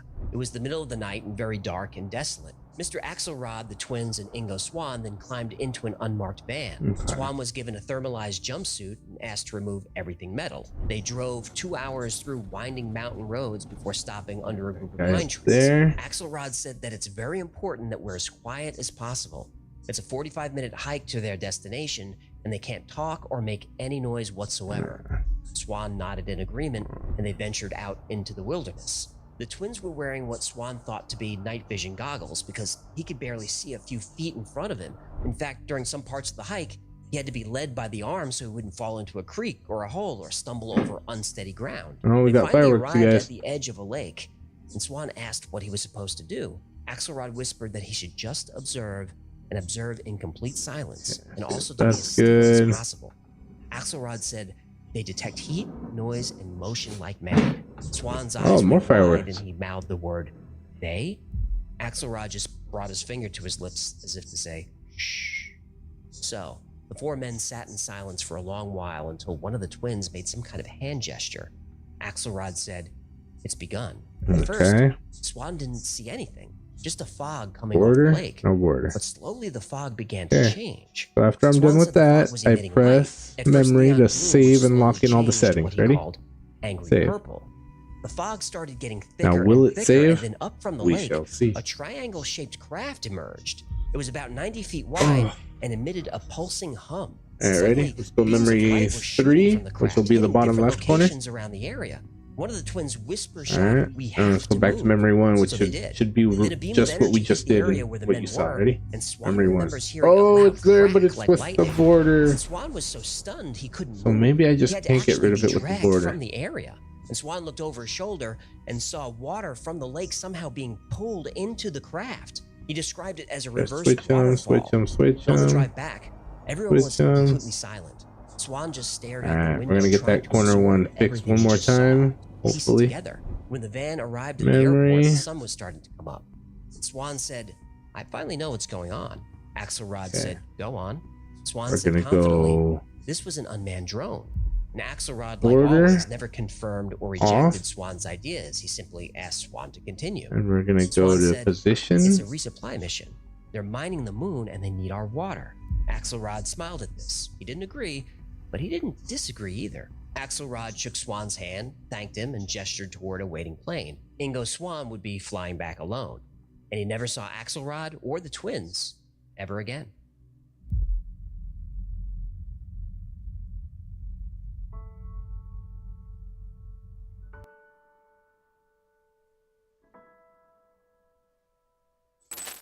Ingo Swann kept his word and didn't speak of any of these events for years. He eventually published a full account of the story in his book Penetration, which I'll link Come on, below. I need a It's full a great shot. book. Alright. Ingo Swann tells the story with a lot of flair. So if you're interested in stories like this, it's a That must read. one. But Alright, no border, right? how much of this story See if is it true? saves. I know, but we have Alright, to do hopefully it. it saved all of it this time. So let's break The down whole Ingo macro, Swann's you story into guys. its Alright. parts and see if we can figure out what really So what happened. we're gonna do? We've got the Jupiter We're gonna go mission, down to the Moon mission, the 4, extraterrestrial woman, and the UFO memory 4, which encounter. would be the bottom So let's right start with corner. the woman in the supermarket. Ingo Oh, Swann was an well, alien. He thought looks that like it maybe couldn't an hang alien or anyways. I was gonna say I android forgot made to look switch up like the an input. attractive Look at the woman input. was following him.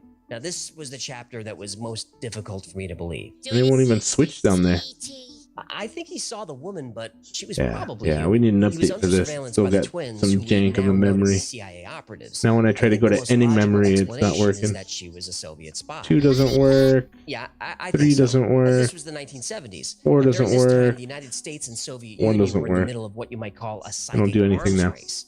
We know this from CIA Wow, records. We also wild. know that the U.S. was full of Soviet spies. Next, UFO Ah, encounter. This No? was another tough one for me. It was just a very tidy story. Mr. Axelrod knew It's exactly funny because where I it should would get the appear, on-air how it button right now, operated, but what it would doesn't be come on doing. when I if he when I wanted click on Swan it. to confirm something about the craft, I think he could have done that remotely. I mean, if Ingo I Swan think put we his broke it, you consciousness guys. on Jupiter, he I could mean, certainly we go didn't Alaska. break it. It's And just in his book, Swan describes light rays shooting from the UFO that actually destroyed pine trees. not and even killed animals. cooperating. I think this is something that could be confirmed pretty easily, but there's no follow-up on it. Now, as for Jupiter, subsequent observations and Yeah, probes I to the can't planet turn confirmed a lot of what or Ingo off. Swan said. And his discovery of Jupiter's rings is really a compelling I story. mean- We'd never seen those before, and they were confirmed by Voyager in 1979 and photographed by the New Horizons mission in 2007. Finally, the moon. And this is where things get really strange.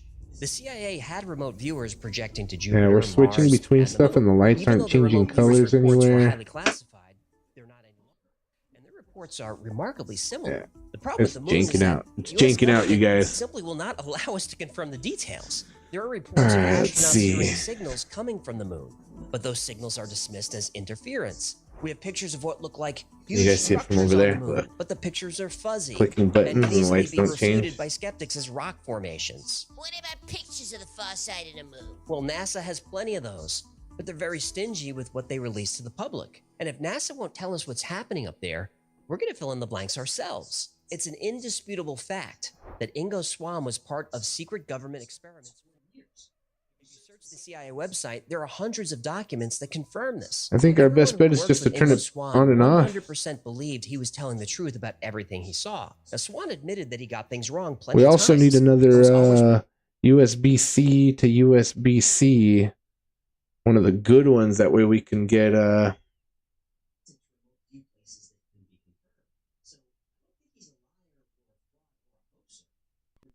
can get it connected to the computer. We already Only tested you it can out, answer and it that. seems like it does If you work don't believe connected in to the remote computer. viewing, then the answer is easy. No, none of this could be real.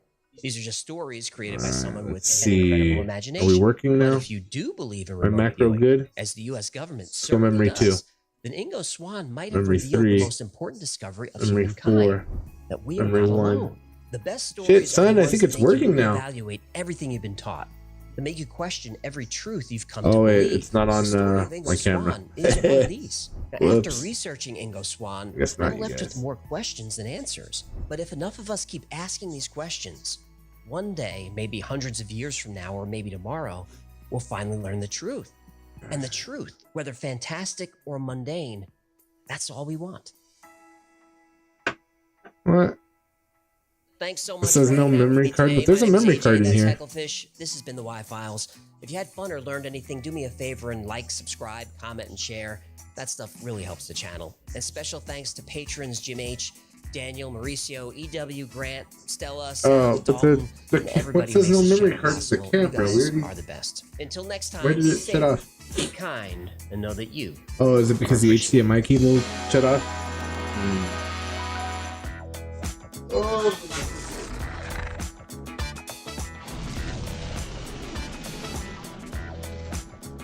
Got the camera back on. Alright.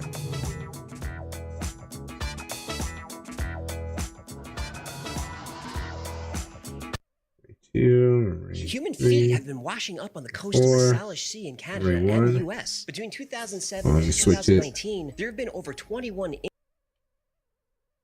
To a better episode. What does the Black Knight satellite want? Let's see. No matter how you save go all in on it. Or simply just enjoy it. Bring your family center stage all year long with a Knot Season Pass. Start today with the Boysenberry Festival. Offer ends April 28th. This is Like Enjoy that. Chiropractic quality care that's Try the memory one more time. affordable Let's too. memorize this. In 1957, the Soviet Union launched Sputnik 1. It was the first satellite in Earth's orbit. Or was it? For over 100 years, an unidentified object orbiting the Earth has been seen, heard, and photographed by people all around the world. This object became known as the Black Knight satellite. The signals from the Black Knight satellite have been decoded. And if the translation is correct, it's been watching us for 13,000 years. Let's find out why. Mask was off though? Come on. Everything was already set earlier. So does it reset it completely? Colorado Springs, Nikola Tesla we built see a those large tower to study atmospheric down electricity there. and wireless power. But one evening in 1899, Tesla let's do got this. a surprise. His All tower right, hold started on. receiving a transmission. Try this again. A transmission that Tesla believed to be artificial. His antenna was receiving numbers at a regular interval. At first, Tesla thought it was a signal coming from high in the atmosphere. It turned out the signal was coming from higher than that. It was coming from space. Tesla believed that this was evidence of life on another planet. He's quoted in a local newspaper as saying, "I believe numbers are being used for communication because numbers are universal." The scientific community certainly acknowledged Tesla's genius, but they also thought of him as a bit of a mad scientist. But a few years later, Guglielmo Marconi, inventor of the wireless radio, also intercepted those same signals. Then Jørgen Hals, a Norwegian radio engineer, noticed transmissions being sent on a certain wavelength were being sent back a few seconds later. Now, radio echoes themselves are not unusual. Radio waves, especially shortwave, can bounce between the ground and stratosphere several times. This is called propagation. Why can't I Typical see it, radio like- echoes usually occur I 1/7 can't of a see second after the original transmission. it Consistently, while these I'm echoes were doing happening at different intervals, up to 15 seconds after the transmission, and weren't consistent with signals that bounce around the Earth. These signals are now known as long-delayed echoes, or LDEs. And for years after their discovery, shortwave and ham radio operators have observed LDEs. But how and why they occur remains a mystery. Or does it? On May 14th, 1954, You two get it. American newspapers reported a story that might explain these radio echoes. The story got scientists very excited. It also caused the Pentagon to panic. Just can't hang. On May 14th, 1954, 3 years before Sputnik became the first satellite in orbit, a strange news story appeared. The report claimed that, according to an expert, 1 or 2 artificial satellites are circling the Earth. The expert in question was Marine Corps Major Donald Keyhoe. Major Keyhoe was a naval aviator who later became a UFO researcher and founded the National Investigations Committee on Aerial Phenomena, or NICAP. He claimed that U.S. government scientists working out of White Sands, New Mexico, had found 1 or 2 artificial satellites and were trying to track them. A few weeks later, we got some more details. It was reported that 2 satellites had been found at 400 miles and 600 miles above the Earth. And these satellites were emitting a strange radio signal at periodic intervals, much like Tesla discovered years earlier. Dr. Lincoln La Paz, an astronomer out of the University of New Mexico, was in charge of a team trying to locate and ID the objects. The Pentagon was upset that this information leaked. But when you receive broadcasts from a satellite before satellites are invented, it's hard to keep that a secret. A few weeks after that, NASA detected signals from what it called an unknown orbiting object. And those signals were confirmed by astronomers in France and elsewhere. The American military was concerned these were Russian spy satellites launched in secret. They weren't. In 1957, copying it a again. researcher for the Venezuelan government was observing Sputnik 2 as it passed over Caracas. He noticed a mysterious object. At first he thought it was Sputnik, but it couldn't be. Sputnik moves in prograde orbit, meaning from west to east along with the rotation of the Earth. The object he saw was moving in retrograde orbit, moving east to west, opposite the rotation of the Earth. So? Well, this technology didn't exist. Throughout the late 1950s, there were multiple observations of what was called a dark satellite. And by 1960, the Defense Department finally acknowledged it. On February 11th, 1960, the New York Times ran an article which said, Washington, February 10th. An unidentified silent satellite has been discovered circling the Earth in a near polar orbit of the United States tracking stations. The Defense Department said today, the identity and origin of the mystery satellite, which has been dubbed the Dark marked satellite are not known, despite nearly 2 weeks of tracking. This report renewed interest in the satellite, and astronomers around the world. All right, looks good, right?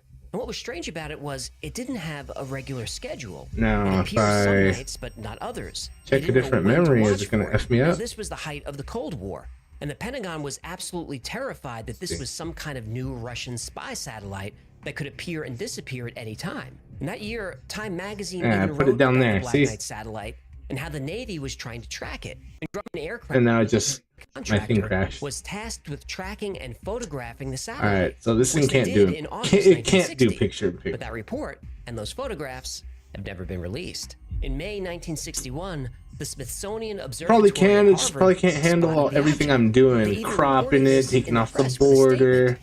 I mean, it should be able to, but might just be a little glitch it has inside. A little glitch somewhere. And this is exactly what happened. From his Paris lab, Jacques Vallée observed, tracked, and I even had already filmed changed. the Black Knight satellite. And the first thing that stood out was that it was in polar orbit. Now, there were no Earth-based satellites in polar orbit yet. But what's interesting about this is satellites in polar orbit are very well positioned to observe all points of the Earth's surface. When a country wants to see everything, they choose polar. Another fact about the object that stood out, it was huge, about the size of an oil truck, and weighed about 15 tons. There was no rocket on Earth that had the ability to launch something this size. Now, Vallée and his team were thrilled at the discovery.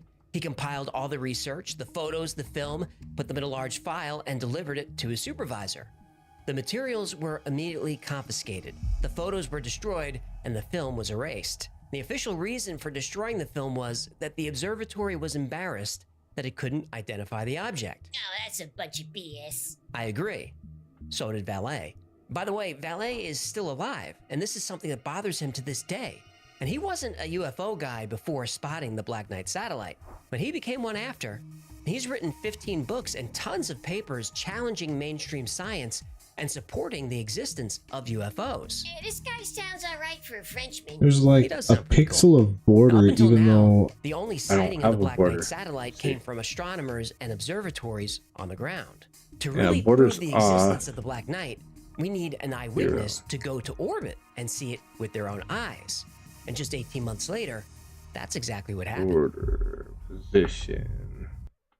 The Mathis Design Studio is Yeah, there's like a pixel of border. Put our Even though the picture ends, there's still border. Look, I scooted all over and there's still border. We make it easy to create the home Okay. of your dreams only at the Design Studio inside Mathis Home. That's okay, no biggie. No biggie.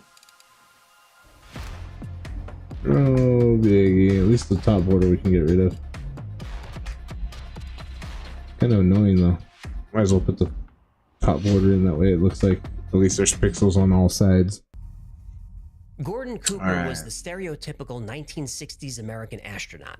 Short Keep hair, that fast car, the way it cocky attitude. is. He learned to fly when he was just a child. So we're gonna turn that off, and whenever we need it from now on, we're just gonna push it on the air. In Then 1963, I'll be on over he there. piloted Mercury 9, which was We're gonna the switch that longest though American eventually. space mission ever at that We're time. gonna put the good And camera Gordon over here in Cooper front was of like us. somebody out of a movie. When his landing module experienced total systems failure, he did what a movie hero would do. He switched everything off and brought his ship down manually.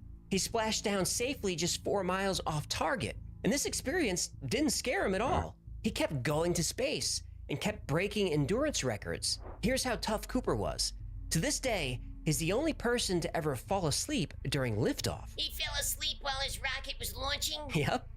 I guess he'd done it so many times he was bored and decided, I'll just take a nap. Now, we all know the names Neil Armstrong and Alan Shepard, but those astronauts stood see on what the else do I shoulders of need men like here. Colonel Gordon Cooper. Anyway, during Mercury 9, Cooper reported seeing a green glowing object ahead of his module. His ground crew also confirmed this, and a tracking station saw it moving east to west. Ooh, so sleepy, you Program. guys. NBC News immediately picked up the story. But when Cooper got back from the mission, the press was not allowed to ask about the sighting. The official explanation was there was an electronic malfunction on Cooper's craft. This caused high levels of carbon dioxide, which induced hallucinations. Oh, come on. I could also crop Yep, it out the here guy in who was so cool OBS, under but if I pressure crop that it he out in falls asleep during OBS, takeoff was seeing things. While he was at NASA and active I would need military, it Gordon going Cooper straight to felt duty-bound OBS, to follow not orders about what he saw and denied the sighting. to the But after he stream deck. retired, that's a different story. Cooper claimed that while he was a test pilot at Edwards Air Force Base, he saw strange memory one? What saucer-shaped craft, and the saucers made nice. no sound as they landed on retractable gear. And Cooper said that It crashed fearless again. test pilots were shaken by the things they saw at Edwards. And right up until his death, Cooper claimed that the U.S. government was Crashed again.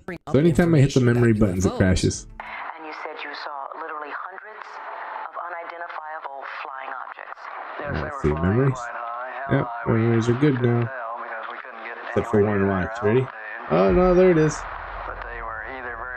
If I switch back and forth, switch. Oh, crashed it. He can recall So it's hundreds of really easy to reports crash made by this fellow thing. pilots that were confirmed by radar. Let's Cooper even see. testified before Picture the in United picture. Nations Let's about go. this. 2, As sightings of the Black Knight 3, satellite 4, piled up 2, over the 3, years, 4, it 2, became 3, increasingly 4, 2, difficult 3, to 4, deny 2, that 3, something was 4. up there. So the bigger questions are, what is it? 2, 3, Why 1, is it 2, here, and what 1, does 2, it 4, want? 1, 2, 4. We Oh, would get it's that crashed. in 1973. Okay, so it's not Duncan Lunnon, a it researcher itself. from Scotland, It's went back something and with analyzed all memory the LDE 1. data compiled from the How do I Norwegian reset memory scientists. 1? Lunnon found a pattern, and in that pattern, a Oh, message. I think I just And in that erased message, memory 1. a map. 2, In a 3, 4, 1973 2, article in 4, Spaceflight 2, magazine, 4, 2, Duncan 3, Lunnon 4, said he had identified 4, a hidden 1. radio message sent by No, the Black nothing Knight on satellite. 1. 2, Lunnon 3, had 4, gone back 2, to the 3, 4, LDE 2, data 3, 4. and noticed variations that No, might nothing on indicate 1. a code, so he put the data on a graph. On one axis was the time delay between echoes. On the other axis, the position of each echo in the sequence. And plotting these points didn't create any recognizable pattern, so Lunnon reversed the axes. The result, a collection of dots that appeared to be a sky map, specifically the constellation Boötis. What? He looks like booties. The only star in the constellation that was out of place was Epsilon Boötis. Lunnon felt this could indicate the Black Knight satellite's origin. Now, he admitted this evidence was shaky, so he found more radio echoes reported by French astronomers in 1929. Those graphs confirmed it was the same constellation. There was one big problem, though. Arcturus, the brightest star in the constellation, was slightly off-center. Lunnon couldn't explain this, so he changed his thinking. Maybe the satellite didn't arrive here recently. Maybe it was showing a star map from a time in the past. Okay, this is the part where I ask you what the hell you're talking about. Okay, so the Earth rotates on its axis, right? Yeah. Well, over time, gravity causes this axis to wobble like a top, but it's consistent and predictable. The orientation of the Earth's axis makes a full cycle every 26,000 years. So over long time spans, the stars in the sky look slightly different. And this rotation of the sky map is called axial precession. What does this have to do with the Black Knight map? Well, Arcturus was slightly out of place for 1973. But when London adjusted the map further back in time, accounting for axial precession, the stars lined up. The Black Knight satellite wasn't a new arrival. According to the map, it's been here for 13,000 years. Whoa. Lunnon said that the diagrams were so clear that they could be interpreted as a message in standard English.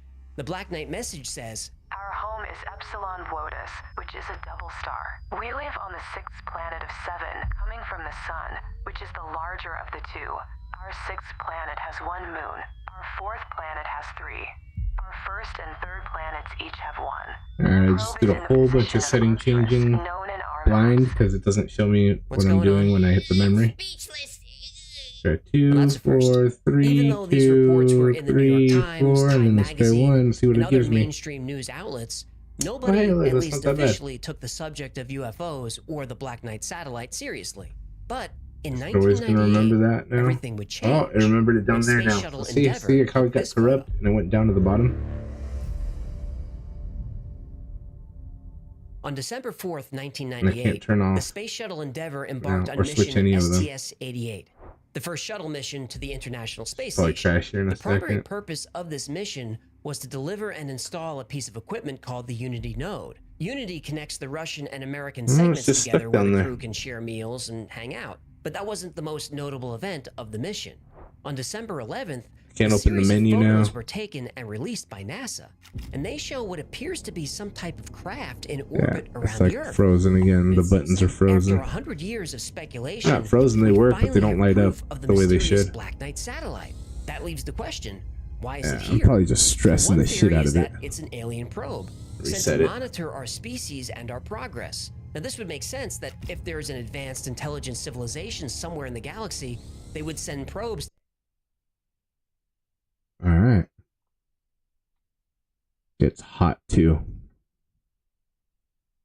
All right, let's see. Turn it back on.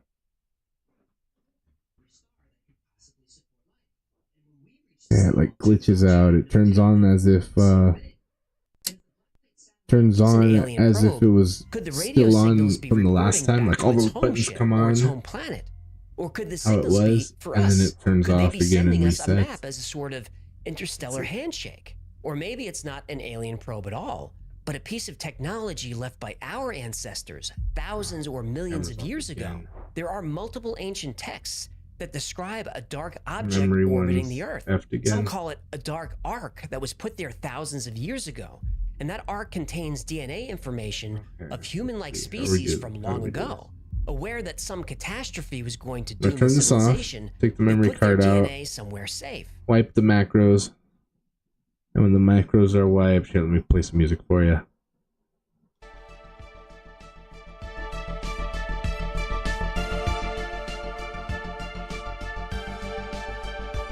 And when the macros are wiped, then this will do it from the card. Alright, the memory card. Go pop it in the other computer. Memory card's hot.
Damn.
All right, you guys. I I formatted the memory card. Hopefully that's where the memory of what I had just put in there is what did it. Hopefully that's done and fixed. You not only ensure the safety of its contents, It's still you ensure janky. that Oh no, it still remembers the on there and the stupid thing. Alright, so it didn't fix it. I have to figure out how to fix it. We could send a craft into its orbit right now and try to discover its secrets. Or we could bring it back to Earth and share its secrets with the rest of the world. Why haven't we done this? Who knows? Maybe the reason the Black Knight satellite is kept secret from the world is because someone has already visited and maybe even opened it. And maybe they didn't like what they found. The Black Knight satellite is a fascinating story. The modern version of the legend is a combination of a few stories rolled into one. So let's unravel the truth, throw away what's false, and see what's left. So Tesla. But they weren't aliens, they were pulsars. It sounded like an intelligent broadcast to Tesla. Aliens could be using pulsars to communicate. They could be. That would be an efficient way to do it. Still, they weren't coming from the Black Knight. Those are harder to explain. They're actually still a mystery. But most scientists think it's something in the atmosphere that's causing it. Another theory is that the signals are reflecting off plasma clouds from the sun. And a fun theory is that the signals are being reflected back from the moon. Whatever's causing it,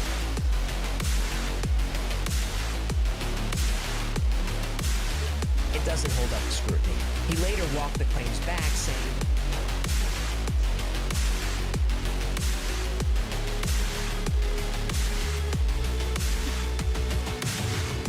and thinks Epsilon Blotus is special. The pictures from NASA are amazing. The official explanation is that during a spacewalk, an astronaut was installing a thermal cover. The cover got away from him and ended up floating away. The pictures were taken to document this. A space blanket, that's what they're going with? Well, that's the official explanation. And in some of the photos, it does look like a flat, shiny object. But in other photos, it looks pretty solid. All right, let's assume that the earliest evidence, the radio signals, and the latest evidence, the photos, are debunked. Let's just assume it. Still, the evidence in between gets interesting. For example, there was a newspaper report of an object spotted in 1960. The US government said this was actually the Discoverer 5 capsule that got off course. Fine. Well, why was it moving in retrograde when satellites didn't do that? The government said that it malfunctioned and the thrusters sent it in the wrong direction. Okay. If that's true, and it was the Discoverer 5 which was entered into the database in 1960, how does that explain that even though the news report was from 1960, it was actually referring to a sighting earlier in 1959? Busted! Well, the government said that someone accidentally entered the wrong date into the system. Now, for crying out loud, you believe this? Hey, I'm just telling you what happened. What makes the story even more suspicious is that all of this was a lie anyway.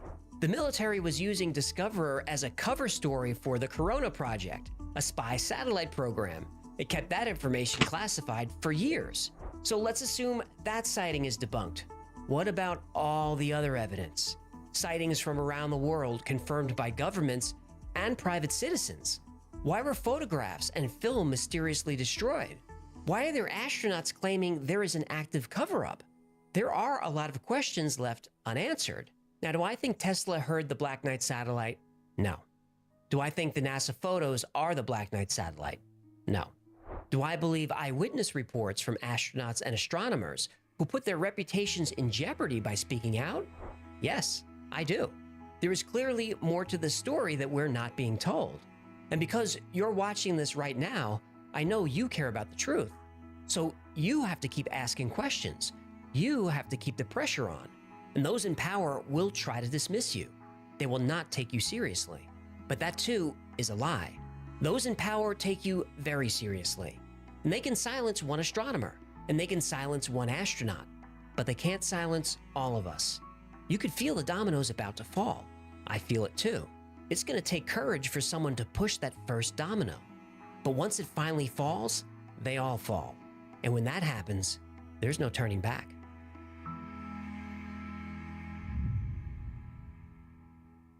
Thank you so much for hanging out with me today. My name is AJ. That's Hecklefish. I don't know how to reset these memories, If you had fun or learned anything, do me a favor and like, comment, and share this video. It really helps out a small channel. And if you're new here and enjoy this type of content, I hope we earned your subscription. But if not, it just means we have more work to do. Thanks to our generous patrons who make this channel possible. I couldn't do this without you. Thank you, patrons. Guppy needs a new pair of shoes. Amen, brother. Until next time, be safe, be kind, and know that you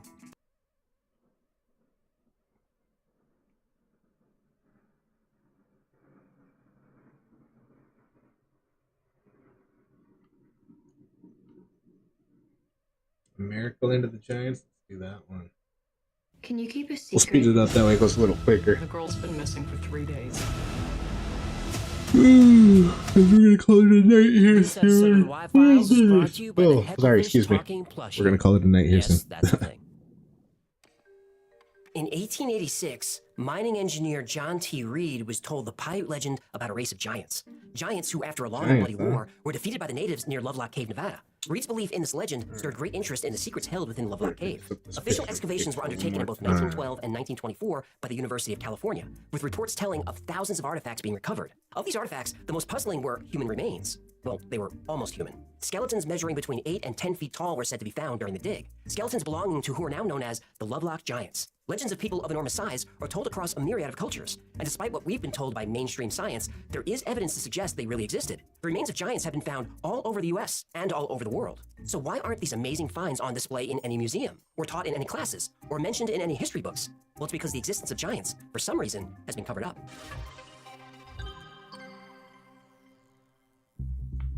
To say giants don't turn up in history books isn't exactly accurate. Many ancient cultures refer to giants. In Indian mythology or the Vedas, there was a time called the Satya Yuga, or the Golden Age, when all of humanity existed in complete harmony. Humans during this time were believed to be 32 feet tall. In the Old Testament, there are beings called the Nephilim, and they're mentioned in Genesis.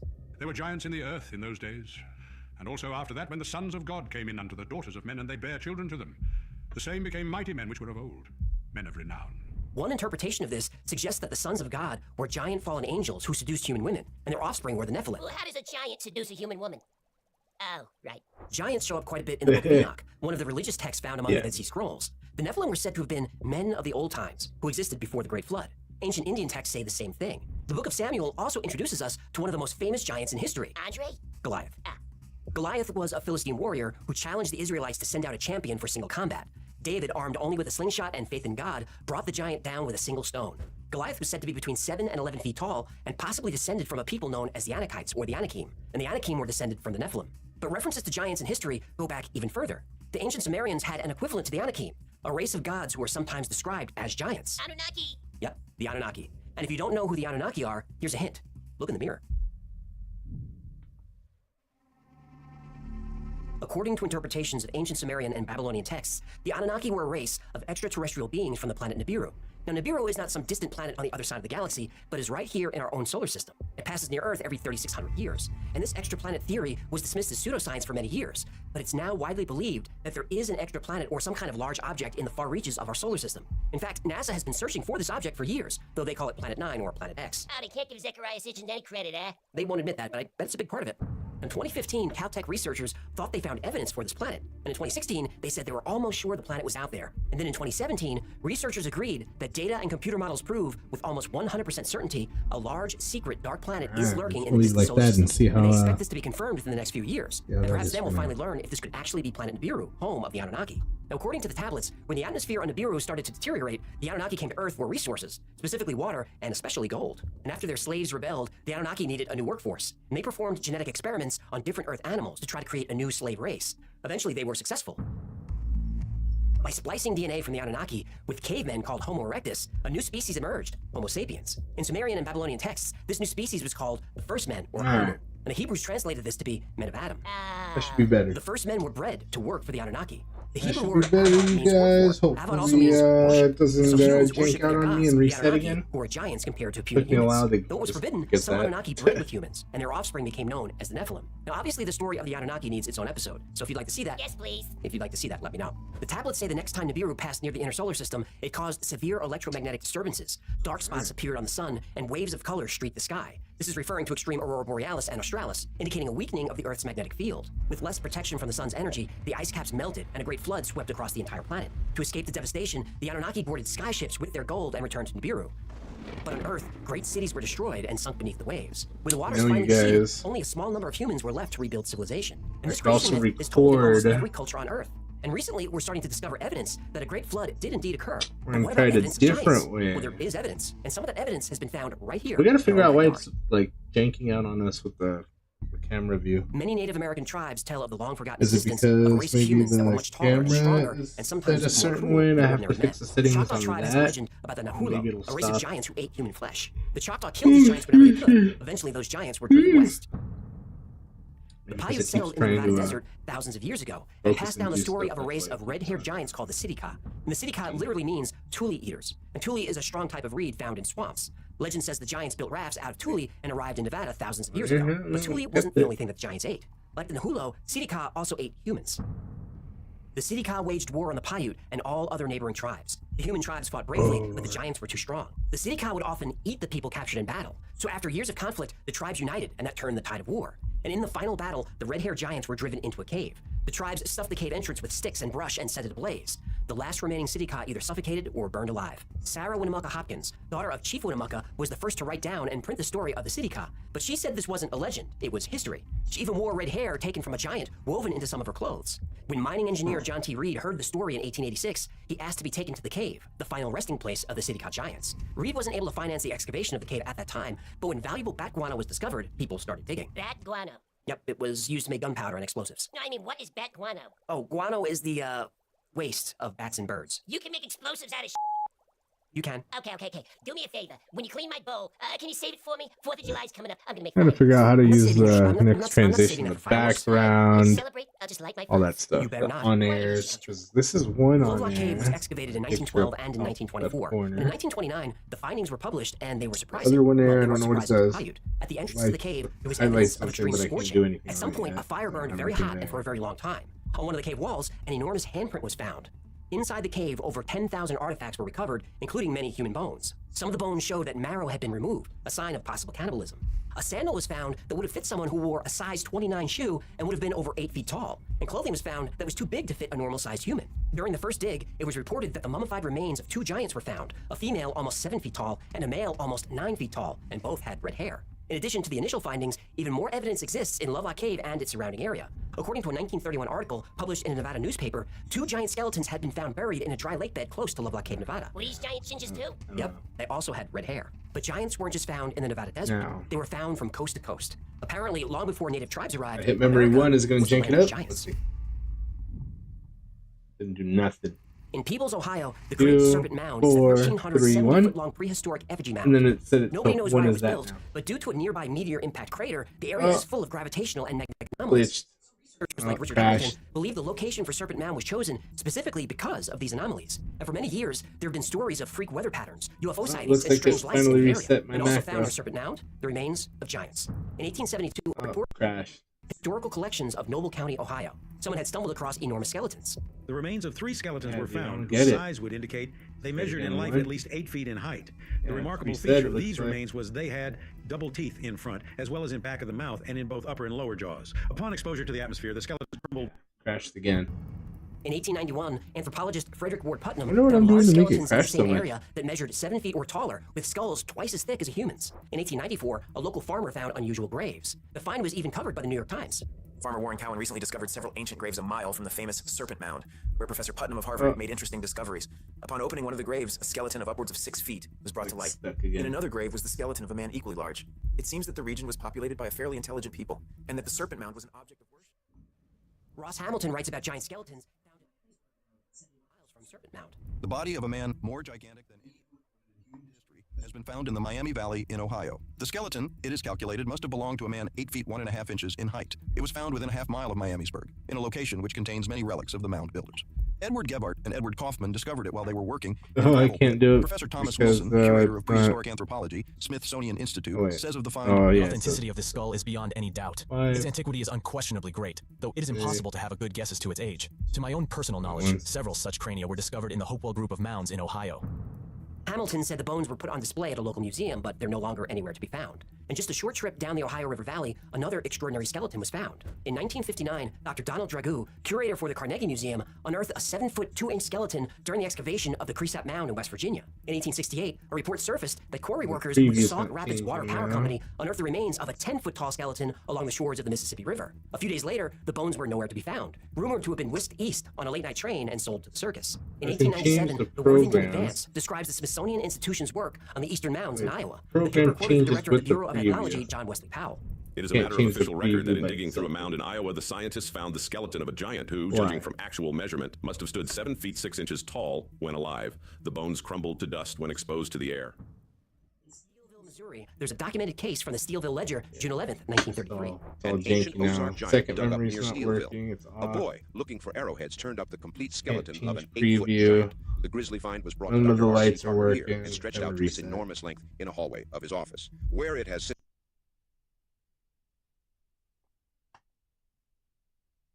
All right, let's see what that does for us. Perhaps they made it all the way to the Pacific. San Diego, California has reports of enormous remains found all over the area. A giant skeleton found in 1895 measured 8 foot 4 inches. The skeleton was carefully inspected and measured by Professor Thomas Wilson and other scientists. Wilson was an anthropologist for the Smithsonian Institution. Also in Southern California on Catalina Island, amateur archaeologist Ralph crashed it. 3,781 skeletons on the Channel Islands between 1919 and 1930. In 1833, Mexican soldiers were digging a pit for a powder magazine at Lompoc Rancho, California. They hacked their way through a layer of gravel and found a 12-foot-long sarcophagus. The skeleton of a giant man was found inside. The grave was surrounded by carved shells, huge stone axes, 2 spears, and thin sheets of quartz. And the sheets of quartz were covered with symbols. And he had another interesting feature, a double row of teeth, both upper and lower. It's not even the way I'm. In the past 200 years, more than 1,000 accounts of 7-foot and taller skeletons have been found across North America. Newspaper accounts, town and county histories, letters, scientific journals, diaries, photos, and Smithsonian ethnology. Oh, crashed it. The Smithsonian Institution. I'm just trying to crash it as much as I can. That way I know what I'm doing. From across the entire United States. And if that's true, then where are the bones? Not gonna work. Crashed again. Only Purple's Gel Flex Grid passes the raw egg test. No other mattress cradles your body and simultaneously supports your spine. Memory foam doesn't come close. Get your best sleep guaranteed. Right now, save up to $400. Visit purple.com or a store near you. From New York to California and almost every state in between, thousands of relics and over 1,000 giant skeletons have been discovered and documented. They've been found in mounds, caves, burial chambers, stone crypts, and even on ancient battlefields. Many of the skeletons have strange physiology, like elongated skulls and double rows of teeth. In dozens of cases, the bones were turned over to the Smithsonian Institution in Washington, D.C. So, where are they? The Smithsonian was never really suspected of wrongdoing, but then something strange happened in 1950. In 1892, ancient wooden coffins were discovered in a place called Crump's Cave in Alabama. The coffins, along with some other artifacts, were sent to the Smithsonian. This is all well documented. So in 1950, researcher Frederick J. Pohl wrote to the Smithsonian to inquire about them. It was a curious... Alright, reset it one more time.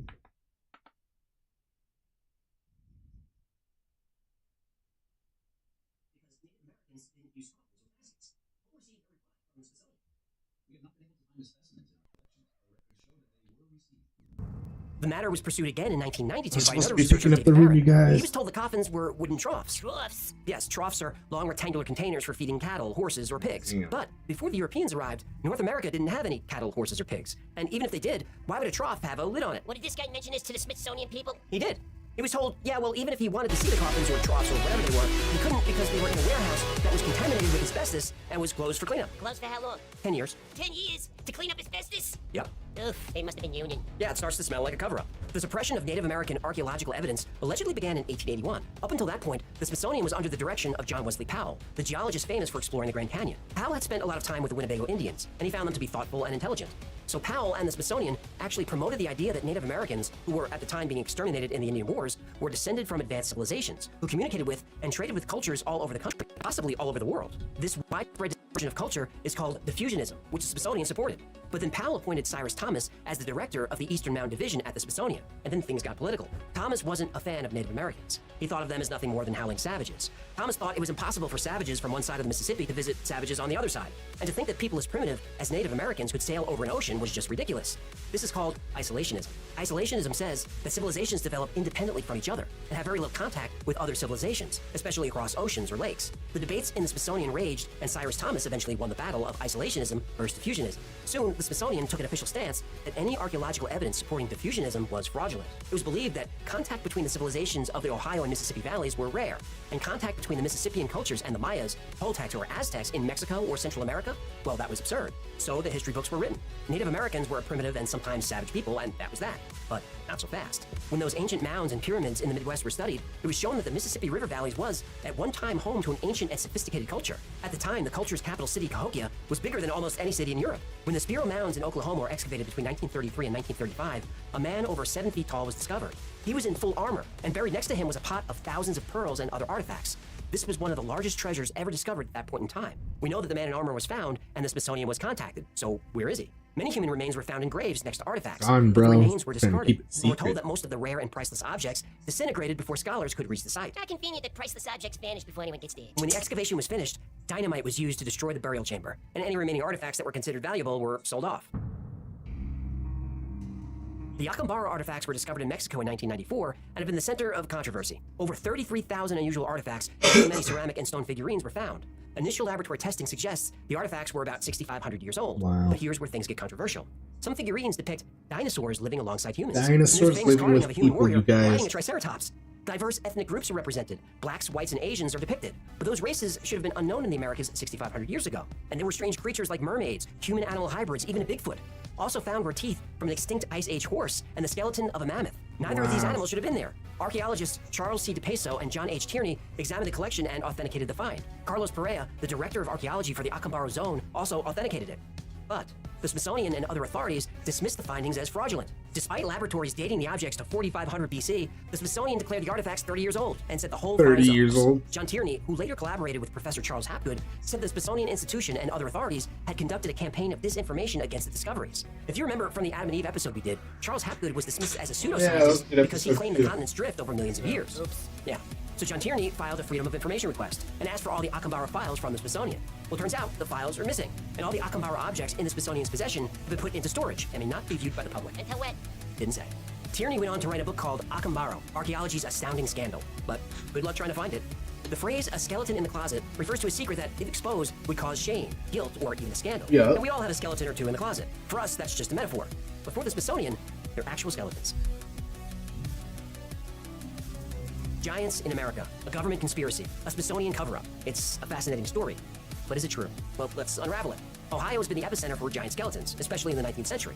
When early discoveries made the news, the stories were a national sensation. Now, this amount of attention also brings out the hoaxers and scammers. Hey, you want to buy a Hecklefish NFT? I do not. And by the way, if you bought an NFT relating to the Y-Files or Hecklefish, you got scammed. But not by me. No refunds. In 1882, enormous skeletons were discovered in a lake bed near Cincinnati. The Columbus Dispatch ran with the story. The problem was, it was all a hoax. The alleged discoverer was charging admission to visit his property and view the skeleton. Now, it may or may not have been a real skeleton, but either way, it was about 5'8", so not a giant. Maybe the guy who found it was really short. Maybe, but the story was so exciting that newspapers around the world ran it without fact-checking. Journalists run stories without checking the facts. No, it can't be. As more stories about giants popped up in the news, it was hard to separate fact from fiction because the newspapers ran every story. Hey, you want the truth? You want to sell papers, am I right? Misinformation. Right. That's true. Right. Ralph Glidden was the archaeologist who found over 3,000 giant skeletons in 800 graves on Catalina Island. That turned out to be a huge hoax. He did find one skeleton and took a picture of himself standing near it. He showed the picture to a friend who said, that looks like a giant, which it does, but only because the skeleton is closer to the camera. Glidden ran with the idea to make some money, but it was all a scam. And since the early days of the internet, photos have been floating around of people excavating sites with giant bones. Some of the pictures are great, and I used a lot of them today, but most of the pictures are from a Photoshop contest held in 2002. In fact, science says that giant humans could not exist. Yes, there are human beings who grow very tall, but that's due to medical conditions and genetic disorders. Gigantism often happens when someone has a tumor on their pituitary gland, but this is a serious medical problem, and people who suffer from gigantism often die very young due to the strain on their hearts and other organs. Then there's Marfan syndrome, a genetic condition that can cause limbs to be much longer in relation to the rest of the body. It's believed that Abraham Lincoln might have had Marfan syndrome. At 6'4", he was much taller than most of the men of his time. He also died young. Oof. What? Still too soon? But the reason humans can't grow to be giants is the square cube law. This states that as the size of any object grows, its volume grows faster than its surface area. If a giant is 60 feet tall, or about 10 times the size of someone 6 feet tall, the giant's body volume would have to be 100 times the volume of the 6-foot man. Shit. A cubic inch of bone can support 19,000 pounds. That's a lot. But at 60 feet tall, bone would need to support well over 550,000 pounds. Human bones would shatter and crumble under this weight. Yeah, but who says giants are human? Now that's a fair point. There are discoveries of giants where it was reported that the bones of the body and the skull were much thicker than humans. So is the Smithsonian covering this up? Well, debunkers say no. The story about John Wesley Powell nominating Cyrus Thomas to the Smithsonian first appears in an article written by David Childress in 1993.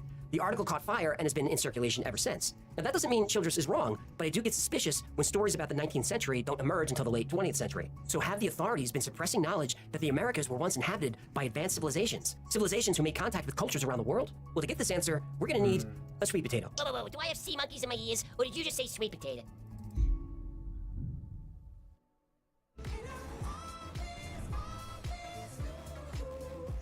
I'm just curious on why. Vacation starts with VA.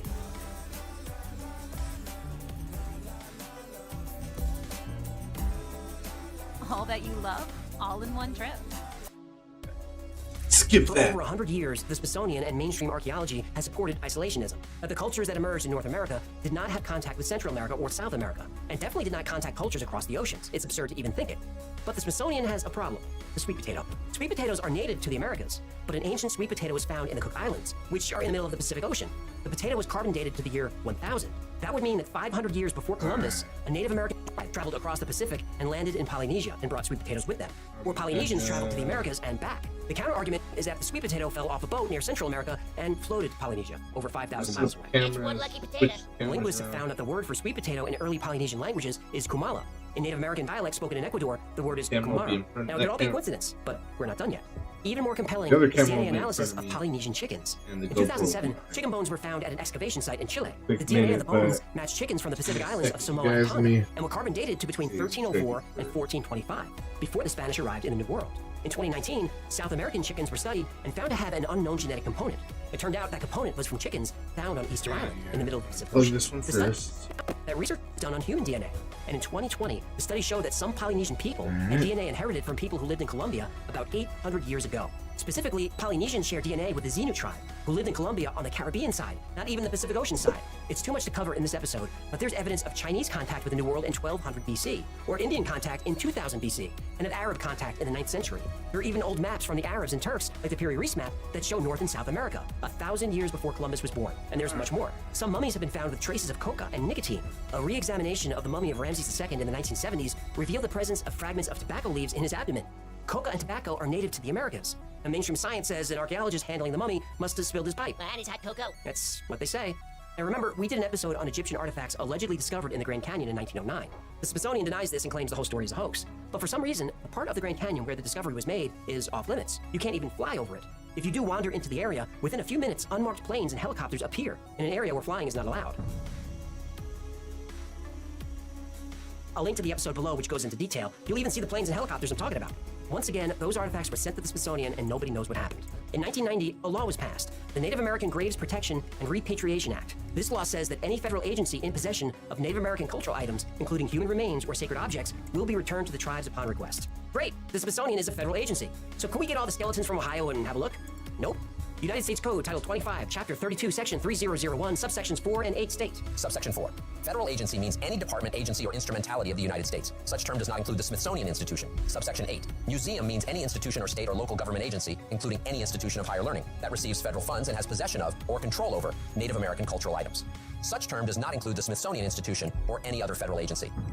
The law requiring the government to return skeletons to the tribes, well, the Smithsonian is exempt. So if history books need to be rewritten, don't look to the Smithsonian for help. And don't demand answers either. Mainstream science, and especially the media, have a playbook. It's easy to recognize once you look for it. The 4 stages of suppression are criticize, marginalize, attack, and censor. Now here's an example. I don't claim to be an archaeologist or a scientist. When Graham Hancock released his documentary series called Ancient Apocalypse, it was a huge hit. It explores the theory that ancient advanced cultures existed thousands of years ago but were wiped out in the Great Flood of the Younger Dryas. Now you could agree with this theory or disagree with it. Either way is fine with me. But wherever you stand, we can all agree that it's an interesting theory worthy of discussion, right? Well, wrong. The Guardian reviewed the series in an article titled Ancient Apocalypse is the most dangerous show on Netflix. Now there's stage 1, criticize. Not only should we not discuss alternate theories, it's actually dangerous to discuss them. But people like us don't care about criticism. We don't care what the media thinks, so they have to escalate to stage 2, marginalize. That same article has a spicy subtitle which read, a show with a truly preposterous theory is one of the streaming giant's biggest hits, and it seems to exist solely for conspiracy theorists. So if you believe in or even have an interest in this preposterous subject, you're marginalized as a conspiracy theorist. The same article insinuates that people who are curious about civilizations before the flood are the same as flat earthers. It still might be flat. We're 9/11 truthers. Inside job. Not now. Being called a conspiracy theorist used to be a major insult, but we've heard it so much that we're not affected by it anymore. I take it as a compliment. I know. So they escalate to stage 3, attack. MSN reviewed the documentary in an article with this headline: Graham Hancock's series promotes racist conspiracy theories. And there it is. ABC ran with it. Ancient Apocalypse series uses racist ideologies. Now, I watched and enjoyed the documentaries. I enjoy discussing alternate history and life before the Younger Dryas flood. I'm not racist, are you? I don't care what color the people were before the flood. I just want to know about them, and I would guess that you're the same. But calling someone a racist without evidence is very much in style now. But because that word is thrown around so much, that attack is also losing its teeth. So you criticized, it didn't work. You marginalized, it didn't work. Attacked, it didn't work. That leaves stage 4, which does work: censorship. It's right there in that headline from The Guardian, where the author poses the question: why has this been allowed? What does he mean allowed? Who does he want allowing or disallowing free speech? Netflix? The government? I suspect I know the answer. Now, I don't agree with all of Graham Hancock's assertions laid out in the documentary, but all of them are worthy of discussion. Mainstream media and science disagrees. These discussions are preposterous, dangerous, and racist somehow, so censor it. For 100 years, Egyptologists proudly claimed ancient Egypt as the first major civilization, with a minor shout out to the Sumerians who were there 1,000 years earlier. Any culture older than that was nonsense, and discussion was censored. But then Göbekli Tepe was discovered in Turkey and is found to be 5,000 years older than Sumeria. Whoopsie. Yeah, that was embarrassing. Then Möncüklu Tarla was discovered, also in Turkey. That culture dates back to over 12,000 years ago. That's a period of time called the Pleistocene. Now, we were taught that this was the time of the cavemen. But in Möncüklu Tarla, they understood agriculture and animal husbandry. They could cut stone, and they engaged in city planning. A few years ago, a sewer system was discovered. These weren't cavemen. They lived in houses built around a central religious center. A Netflix documentary discussing different theories isn't dangerous. But articles by mainstream television writers who get their facts from mainstream scientists, those articles are dangerous. They're dangerous because they suppress debate, which in turn suppresses discovery. I'm so glad the archaeologists who found Möncüklu didn't read internet news. Otherwise, those racist conspiracy theorists might never have found what is, so far, the oldest culture on Earth. A culture that emerged, by the way, right after the Great Flood of the Younger Dryas. As more time passes, more evidence emerges to support theories about alternate history. If giants walk the Earth, sooner or later, that too will be discovered. But mainstream media will do everything it can to prevent that news from getting out. If The Guardian, NBC, ABC, USA Today, CNN, and all the others continue to be wrong over and over again, maybe we have to start asking the question about those articles. Should they be allowed?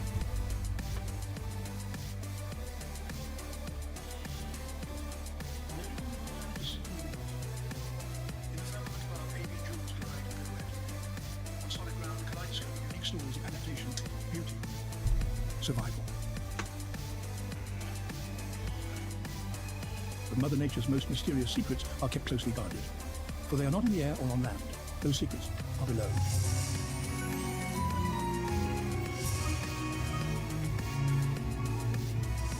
In the grand theatre of the ocean's expanse, a plethora of characters grace the stage. But today, we train our spotlight on one of the more intriguing fish in the marine community, a creature with a countenance as tricky as the waters are deep. Meet Hecklefish. Hi there, hello. Hecklefish has a mouthful of bright white teeth, gleaming ominously, even in the almost there. These teeth are not only for feeding, they are also a display of boldness and intimidation. What are you looking at?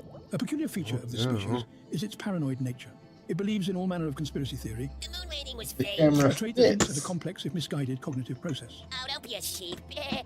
Even though its social graces leave much to be desired. Damn, barely. I need like a little stand for I it. got 3 ex-wives, more baby mamas than I can count, and Guppy support payments up the wazoo. Hecklefish has demonstrated a fondness for vodka, a feature that perplexes marine biologists. Oh, look at this. An open bar. Hey, anybody got any olives? No? Maybe a nice pearl onion? Today, we have shared a glimpse into the life of Hecklefish. This marvelous mariner reminds us that nature is a tableau of endless, remarkable diversity, full of wonder and mystery. Thank you so much for hanging out with me today. My name is AJ, that's Hecklefish. Hey now. This has been the Y-Files, and if you had fun or learned anything, do him a favor, like, subscribe, comment, share. That stuff really helps us out. And like most topics we cover here on the channel, today's was recommended by you. So if there's a story you'd like to see or learn more about, go to yfiles.com/tips. Now, if you'd like to join a great community, consider joining the Y-Files Discord. There's thousands of people on there, and it's a lot of fun. And special thanks to our patrons who make all this. With generosity, there'd be no Y-Files. And special thanks for ordering all those Heckle fishes this past week. We appreciate it. Now, if you'd like to support the channel, consider becoming a member on Patreon. For as little as $3 a month, channel and get some perks, or buy something for the Wi-Fi store. 3, 5, boom, boom. Grab yourself a Hecklefish t-shirt or a Hecklefish plushie talking doll, fish doll. Yeah, I've been meaning to talk to you about the teeth. They feel real. Yeah. Where'd they come from? So the GoPro's behind me now. You don't want to know. Fair enough. Well, that's gonna do it. Until next time, be safe, be kind. Oh, they're over. Another one. Coming storm. Seems interesting in Grand Canyon. Down. This for the camera the Sony. So the Sony camera sees us right in front. In 1908, President Teddy Roosevelt wanted to declare the Grand Canyon off limits to all timber and mining operations. All right. It would take another 11 years for Congress to designate the Grand Canyon. That's a Sony, you guys. Since the final opportunity for adventure, explorer G.E. Kincaid took a boat down the Colorado River and through the Grand Canyon. The canyon was rich in minerals like gold, silver, and copper, and Kincaid wanted to see what he could find before the area was closed off. 40 miles up the river from the El Tovar Crystal Canyon, Kincaid saw stains in the sediment formation about 2,000 feet up. He tied off the boat and got out to investigate. Kincaid couldn't find a trail, but Wayne's World style. Steps, hundreds of them, carved in sandstone. Steps that wound their way up to a high shelf on the side of the canyon. He followed the steps until he came across a cavern entrance. All right, you guys. Man-made. Kincaid entered the cavern and turned on his flashlight. On the walls, he saw writing, but it wasn't English or Native American writing. It was ancient Egyptian hieroglyphics. Kincaid lifted his flashlight and saw that the tunnel ran far into the distance. He didn't realize it at the time, but this was only the beginning. When G.E. Kincaid tied off his small wooden boat to investigate the strange coloration of the rock wall, he was hoping to find clues that would lead him to a mineral deposit. He wasn't expecting to find hieroglyphics. When Kincaid noticed chisel marks in the walls, he drew his pistol, turned on another light, and slowly walked deeper into the gloom. He kept detailed notes of everything he saw. The main passageway is about 12 feet wide, narrower into 9 feet toward the farther end. About 57 feet from the entrance, the first side passages branch off to the right and left, along which on both sides are a number of rooms about the size of ordinary living rooms of today, though some are 30 by 40 feet square. These are entered by oval-shaped doors and are ventilated by round air spaces through the walls into the passages. The walls are about 3 feet 6 inches in thickness. The passages are chiseled or hewn as straight as could be laid out by an engineer. The ceilings of many of the rooms converge to a center. The side passages near the entrance run at a sharp angle from the main hall, but toward the rear they gradually reach a right angle in direction. G.E. Kincaid now realized he was in a huge complex. He estimated that as many as 50,000 people could have lived here. In some rooms he found granaries with shelves of glazed pottery, many of which still contained seeds. He found cooking areas and a huge dining hall. The rooms were full of ancient artifacts. Kincaid carefully wrapped a few small metal and ceramic objects for later study. Another large room, a technology that should not have existed in this area. Here are found tools of all descriptions made of copper. These people undoubtedly knew the lost art of hardening this metal, which has been sought by chemicals for centuries without result. On a bench running around a workroom with some charcoal and other material probably used in the process. There's also showing that these ancients smelted ores, but so far no trace of where or how this was done has been discovered, nor the origin of the ore. G.E. Kincaid explored the underground complex for several hours, still having no idea when this place was used, what it was used for, or who the builders were. Then he came across another large room, a crypt. The crypt had shelf upon shelf and row upon row of mummies, dozens of them. At this point, G.E. Kincaid realized that if he was going to explore this entire underground city, he was going to need help. I am ready. Oh, snap! Knuckles, only on Paramount Plus. Introducing Kevin Costner's first ever partnership. Say that it's smooth and balanced. All right. We ran out of time. G.E. Kincaid sent a few artifacts to the Smithsonian along with his notes of what he found. He requested financial and logistical support for what he felt was the most significant archaeological discovery ever made. The Smithsonian agreed. A few weeks later, Professor S.A. Jordan arrived with a team of about 40 scientists, researchers, and laborers to excavate and explore the ancient underground city. Now with more lights and manpower, the scientists realized that the cave system layout wasn't random. It was a symmetrical, deliberate design. The tunnels all led to a central chamber. In the chamber was a large statue of what Kincaid thought looked like Buddha. Like butter. Buddha. What'd I say? Over 100 feet from the entrance is the cross hall, several hundred feet long, in which are found the idol or image of the people's god, sitting cross-legged with a lotus flower or lily in each hand. The cast of this face is oriental and carving this cavern. The idol almost resembles Buddha, though the scientists are not certain as to what religious worship it represents. Taking into consideration everything found thus far, it is possible that this worship most resembles the ancient people of Tibet. No, I didn't think we were allowed to say Oriental. We bring that back? We're not. This was written over 100 years ago. So. Oh, right, when we had freedom of speech. No, Oriental in this context just means Eastern. Ah. Because of this discovery, Kincaid's team started calling the complex the Citadel. The crypt was one of the bigger rooms discovered. Now, with enough light, Kincaid was able to fully describe what he saw. The walls slant back at an angle of about 35 degrees. On these are tiers of mummies, each one occupying a separate hewn shelf. At the head of each is a small bench, on which is found copper cups and pieces of broken swords. Some of the mummies are covered with clay, and all are wrapped in dark fabric. The urns or cups on the lower tiers are crude, while as the higher shelves are reached, the urns are finer in design, showing a later stage of civilization. It is worthy of note that all the mummies examined so far have proved to be male, no children or females being buried here. This leads to the belief but it that keeps grabbing my face. warriors' barracks. Kincaid, Jordan, and the Smithsonian team explored the entire cave complex. They were overwhelmed with evidence that this was not some faraway temple occupied by a few priests. This was a huge city, lived in by thousands of men, women, and children for hundreds or possibly thousands of years. The question nobody could answer was, who were they? By the end of the expedition, G.E. Kincaid and Professor Jordan's team had discovered hundreds of rooms, barracks, granaries, metalworking shops, temples, and many, many living quarters. Though most of the rooms were empty, thousands of artifacts were found. They found swords and shields made of copper, bronze, and a great metal that scientists couldn't identify. They thought it looked like platinum. They found pottery, urns, utensils for cooking, small yellow stones called cat's eyes, and large stone tablets, all engraved with hieroglyphics. On all the urns or walls over doorways and tablets of We stone will have to change it. are the mysterious hieroglyphics, the key to which the Smithsonian Institute hopes yet to discover. Do the what they engraving on the told tablets us. probably has something to do with the religion of the people. Similar hieroglyphics have been found in southern Arizona. Among the pictorial writings, only 2 animals are found. One is of Oh prehistoric. shit, we just hit 3 hours, you guys. 3 hours and 15 seconds. We're calling it a night, you guys. Later, peace. No, I'm just kidding.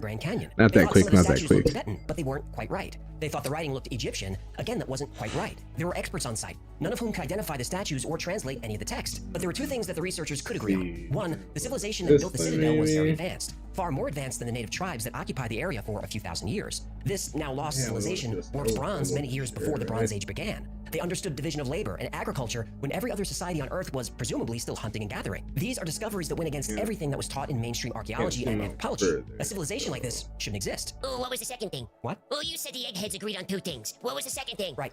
They agreed that the civilization that built the citadel in the Grand Canyon didn't emerge there locally. This civilization arrived there from the other side of the world.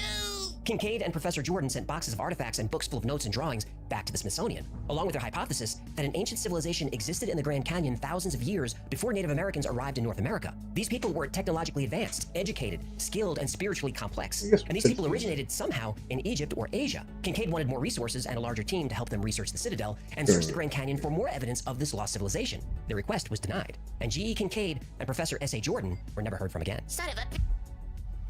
Yo, thank you for the Northern Arizona is one of the most follow. spectacular natural wonders on Earth, the Grand Canyon. Carved over millions of years by the Colorado River, the Grand Canyon is I more than just a pretty appreciate you landscape being and a here. spot where Thank you tourists for take watching. selfies. Thank you It's for a place of hanging deep out. spiritual significance I'm, to the people who've lived in the area. The Hopi, Navajo, trying to Zuni, fix, Apache, and several other tribes the have lived around the Grand Canyon for several thousand years. They still do. Go Hopi mythology says that Stream from the Grand Canyon, the first deck. people of the world entered. The Go story says that many Stream. thousands of years ago, a The reptilian race OC emerged. Go Stream deck. Hey, how many times do lizard people have to come up in these stories And before you believe in him? I'll show it to you real People quick. keep popping up. You'll see. Thousands of years ago, a reptilian race, lizard people emerged from the Grand Canyon and changed into humans. Lizard people are shapeshifters. That would seem to be We're true. listening to the Other Y public files. cultures Check like them the out on Zuni and the YouTube. Acoma It's pretty have similar cool. legends that My there were guy. people there before the tribes. Lizard people legends. Well, some legends say reptilians were there. Other legends say a race of giants were there. Ooh. And there are rumors that skeletons of giants have been discovered all over the western United States, but the evidence has been suppressed. They're suppressed by Tell you who? what I'm- Smithsonian. Of course. Something I've what learned I'm from doing this show trying is that all to myths and legends work do carry out a little over bit of truth. here. We already have evidence that people landed in North America before Columbus. The Vikings famously explored and settled parts of Newfoundland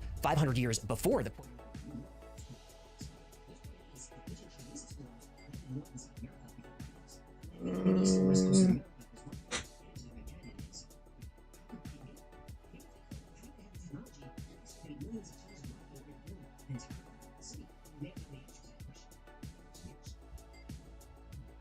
There it is. So that's that camera we're using right now on the tripod.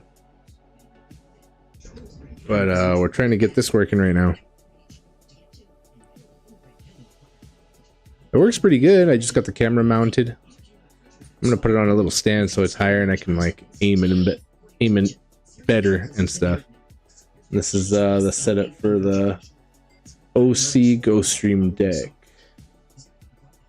That's the Ghost Stream deck right there. And that looks like that with all the audio, the inputs. I can cut stuff.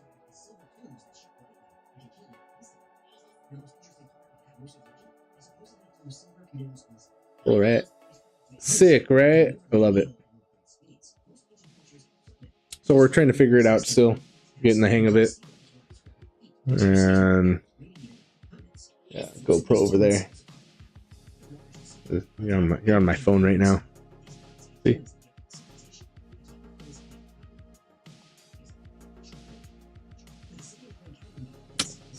Cool. Peace.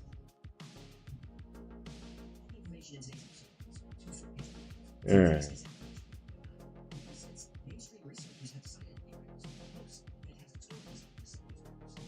Shout out to Axiom Now for hooking us up with all this stuff. We're cooking with fire now, you guys. Let me switch back over to the YouTube channel that covers mysteries. Did you say you're from YouTube? The Y-Files is a channel on YouTube, yes. I wanted to cut it. Look, I wanted to talk to you about an article that was in the Phoenix, Arizona Gazette in 1909. So now that I have the camera over here, I can try to... Sounds like you've given that speech before. Yes, I get this call a couple of times a year. I can tell you that the Smithsonian is trying to put my picture in picture. So G.E. Kincaid Looks like that, but with me. With me instead. Yeah, that's the prevailing belief, but the Smithsonian has been accused of covering this up. Oh, it crashed. So when I press too many memory buttons, that's it the official crashes. story. Kincaid's cave is a hoax. Or memory So no one. reason to Memory fight one it. doesn't Nothing to work. see here. Oh, now Even it does. Kincaid himself wanted to keep people out. First, I would impress that the cavern is nearly inaccessible. The entrance is 1,486 feet down the sheer canyon wall. It is located on government land, and no visitor will be allowed there under penalty of trespass. The scientists wish to work unmolested, without fear of archaeological discoveries being disturbed. We're still figuring it out. Yeah, memory one doesn't work for me. Whether at the request of But the if I choose a Smithsonian or just different protect his one, mind, memory it was 2 clear or that Kincaid 3 wanted to dissuade or people from 4, fighting and this then system. go memory But even one, over 100 years it later, lets that me wouldn't stop like people from trying. And some of those people copy memory. Oh, it crashed. Damn. It's wild. Jerry Wills and his wife Kathy have been studying the Kincaid Cave mystery for years. Their approach was find the original base camp of the explorers, which would lead them to the cave. After years of research, Let's and try exploring the this area one where more Kincaid city found the time. cave, Jerry and Kathy found a location covered in artifacts from that time. And on the canyon wall just below this area, they believe Memory. is the We're gonna entrance try to and the underground record city. now. Exploring is difficult though. The entire Open area where up the cave the is supposed to be menu. is designated off limits by the federal government. Yo, I saw that coming. About 1,000 caves have been discovered in the Grand Canyon, Picture. many of them man-made, but only about 30 have been mapped, and many of those have been We're sealed. gonna do source number 4. Yeah, That's I don't buy me. the safety excuse either. There are plenty of people who'd be willing to take the risk, and they'd be willing to sign a waiver that says the government isn't responsible if something happens. In fact, people have tried this. The government still says no, it's too dangerous. How nice of the government to look out for us. Isn't that nice? Then why is it legal to jump out of a plane or ride a 33. roller coaster or drive a car? Some things in life are dangerous, but they're still Position. worth doing. Some other caves in the Grand Canyon have been blocked by steel Position doesn't gates. really They matter say this too is much protected right from now. bat We'll come population. actually back to that. Bats. We have to protect the Mass bats. That's what they say. Well, having bats on. caused enough problems these last few years. Allegedly. Still, people are willing to risk a fine or imprisonment to find the lost city in the Grand Canyon. But anyone who goes looking should expect a doing response. that. When Jerry and Knock Kathy's it team off tried to like explore last the time. area, suddenly an unmarked plane appeared. Clearly, they were being watched. Despite this part of the Grand Canyon being a no-fly zone, and the fact that no Maybe aircraft I is will allowed to fly just below put a the rim, position then. a plane appeared. Jerry Wills is convinced this was a warning. His team was unable to continue their expedition. I gotta Exploring get the rid of cave that from above is bottom. almost impossible. But what about exploring it from below, as G.E. Kincaid did? Another group of explorers tried this. As they approached the location, a black helicopter showed up. Not a tourist helicopter, not even a black Maybe a civilian helicopter. little an bit at the Apache top, combat unless I just helicopter. put When it this team out explored the of area above, view. looking for the ventilation shafts Kincaid wrote about, and possibly a way down, they found cement blocks That'll in the work. middle of nowhere. Some of these blocks are platforms near the edge of the rim with hardware and anchors that would be used to assist mountaineers. When asked about this, the authorities say these are reinforcing structures to prevent rockfalls. Also in this forbidden zone, rock formations have unusual names. There's Isis Temple, Tower of Set, Horus, the Cheops Pyramid, and Ra. Alright. There's also the And Mountain then we're Temple, gonna the take Buddha off the Temple, board, Krishna right? Temple, and the Shiva Temple, and many more names that refer to ancient Egyptian and Hindu cultures. Cultures that specifically have myths about a god helping civilization after the Great Flood. The official word is, the fact that these names exist within the Grand Canyon's no-go zone is a coincidence. But I don't really believe in those. Do you? David Hatcher Childress is a French author who's published 200 books. He often covers ancient mysteries. He believes the United States government is actively suppressing archaeological discoveries. He mentions that, while the film Raiders of the Lost Ark is fiction, the final scene showing the warehouse is close to reality. That the Smithsonian, an independent federal agency, is hiding some of the most important discoveries made in the Americas. He says the cover-up began in 1881 with famous geologist John Wesley Powell. Powell appointed Cyrus Thomas the director of the Eastern Mound Division of the Smithsonian Institution's Bureau of Order Ethnology. When Thomas size, came to the Smithsonian, position. He believed there was a race of mound builders that were distinct from and arrived before the I feel like American the Indians. right's This school of thought is called diffusionism. too which much says of- throughout history, too much there's of been the a right widespread over there. dispersion of culture and civilization, even across great distances. The Smithsonian took the opposite approach. It promoted Right. isolationism, which says most civilizations are isolated from each other and Yeah. have little contact, especially when separated by large bodies of water. Star It was Wars held that sign in the advanced and back, highly though. populated civilizations of the Ohio and Mississippi valleys were rare, and that they didn't have contact with other advanced cultures like the Aztecs, the Toltecs, or the Maya. But the Mississippi River runs from Canada all the way to the Gulf of Mexico. To say these cultures were isolated is like saying that people in the Black Sea had no contact with people in the Mediterranean. That's ridiculous. When ancient mounds of the American Midwest are examined, they show the existence of a complex culture, cities larger than those in Europe at the time. They also show burials of extremely tall people, sometimes 7 or 8 feet tall. When the Spiro mounds were excavated in the 1930s, 7 and 8 foot tall skeletons were found, at a time when the average height of a human male was about 5'6". Those skeletons have been lost. In 1892, stone coffins were discovered in Alabama. Whoops. What did I drop? What happened here?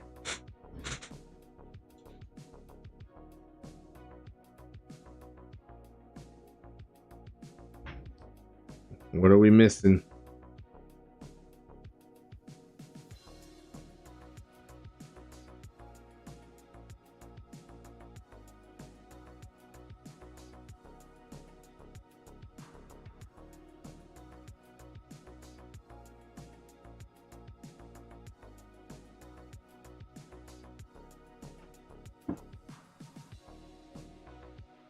Woo-wee. We got it unplugged on accident. What did I do? All right, hold on. Yeah, so you can at least see where I'm at still.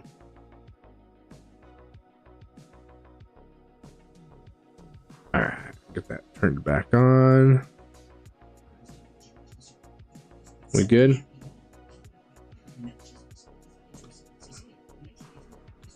Sorry, you guys. Researcher Technical Frederick G. Pohl, difficulties. He asked the Smithsonian about this. They said, we have not been able to find the specimens in our collections, though records show that they were received. Well, how do you lose giant stone coffins? That weighed several tons? I don't know. And never underestimate the incompetence of the federal government. 8 years later, the Smithsonian said they found the coffins, but they were stored in a warehouse that was contaminated by asbestos, so nobody could go in there to see them. During World War II, a crew was building an airship in Alaska. They excavated a mound that had gigantic human remains, skeletons twice or 3 times the size of a normal human. This report has been confirmed by multiple sources. The Smithsonian collected findings, and that was the last anyone heard about it. There were stories like this from Alaska all the way down to Mexico City. An amazing discovery is Zoomed made. out all The the way. Smithsonian steps in, the story disappears. The saying skeletons in your closet means you have secrets you don't want All revealed. right. Secrets that, if discovered, would be embarrassing and possibly dangerous. In the case of the Smithsonian, skeletons in the closet could be taken Looks literally. pretty good. But the government literally has evidence that an advanced race was in North America And long even before the native cropped tribes down- arrived. Evidence cropped out they don't down there in reveal. the Mainstream bottom. science says this is Pretty nonsense. good. But the Hopi and other Grand Canyon tribes Might switch do it, believe though. this. The Hopi say that when the first people emerged from the Grand Canyon, they sent a message to the Temple of the Sun asking for a blessing of peace. That messenger hasn't returned. If I have Even today, memory Hopi villages, one at sundown, on, why tribal isn't elders it can be lit seen on up? rooftops, gazing toward the setting sun, waiting turn for the off. messenger to come home. And when he does, the ancient land will be returned to the first people. Now that's an optimistic belief. The United States spent 200 years taking Will it land from the remember first this people. now, You really or think they're gonna give it back? are we effed? Thank you so much for hanging out with me today. My name is AJ, that's Hecklefish. This has been the Y-Files. If you had fun or learned anything, do us a favor and like, subscribe, comment, and share. That stuff really helps the channel. And like most Alright, topics we cover here, today's was recommended by you. So if there's a story you'd like to see or learn more about, go to theyfiles.com. Let's check it. And special Let's thanks check to it our one more patrons who make this time. channel possible. Without our Patreon members, there would be no Y-Files. If you'd like to support the channel, consider becoming a member on Patreon Alright. or grabbing something from the Y-File store. I know inflation No is making everyone memory. jack the prices, Memory but we 2. have not. Oh, you got any tinfoil hats up Memory 4. Memory 3. I'm All working right, on here it. we go. That's gonna Memory do it. Until 1. next time, See be if safe. I'm there or if it I know crashes you it. are See if it puts the border back on. Alright, memory 2, top right. Alright, here we go. Top left. Memory 1. Ready? Oh, nothing. Yeah, memory 1 does not want to handle. You've earned this. 1, so 3, 4, 2, but Because it's the 1 things you can't hang. that show what you're made of. You are a fighter, and this is your reward. Modelo, the mark of a fighter. This episode of the Y-Files is brought to you by PDS Debt. Yeah, can't get it to work. Stanley Kubrick is considered one of the greatest filmmakers of all time. I don't know what it is, man. But in 1968, I've Kubrick got released I'm 2001 slow when it Space comes to like technology, like writing code is rough. But I'm sure we'll figure it out.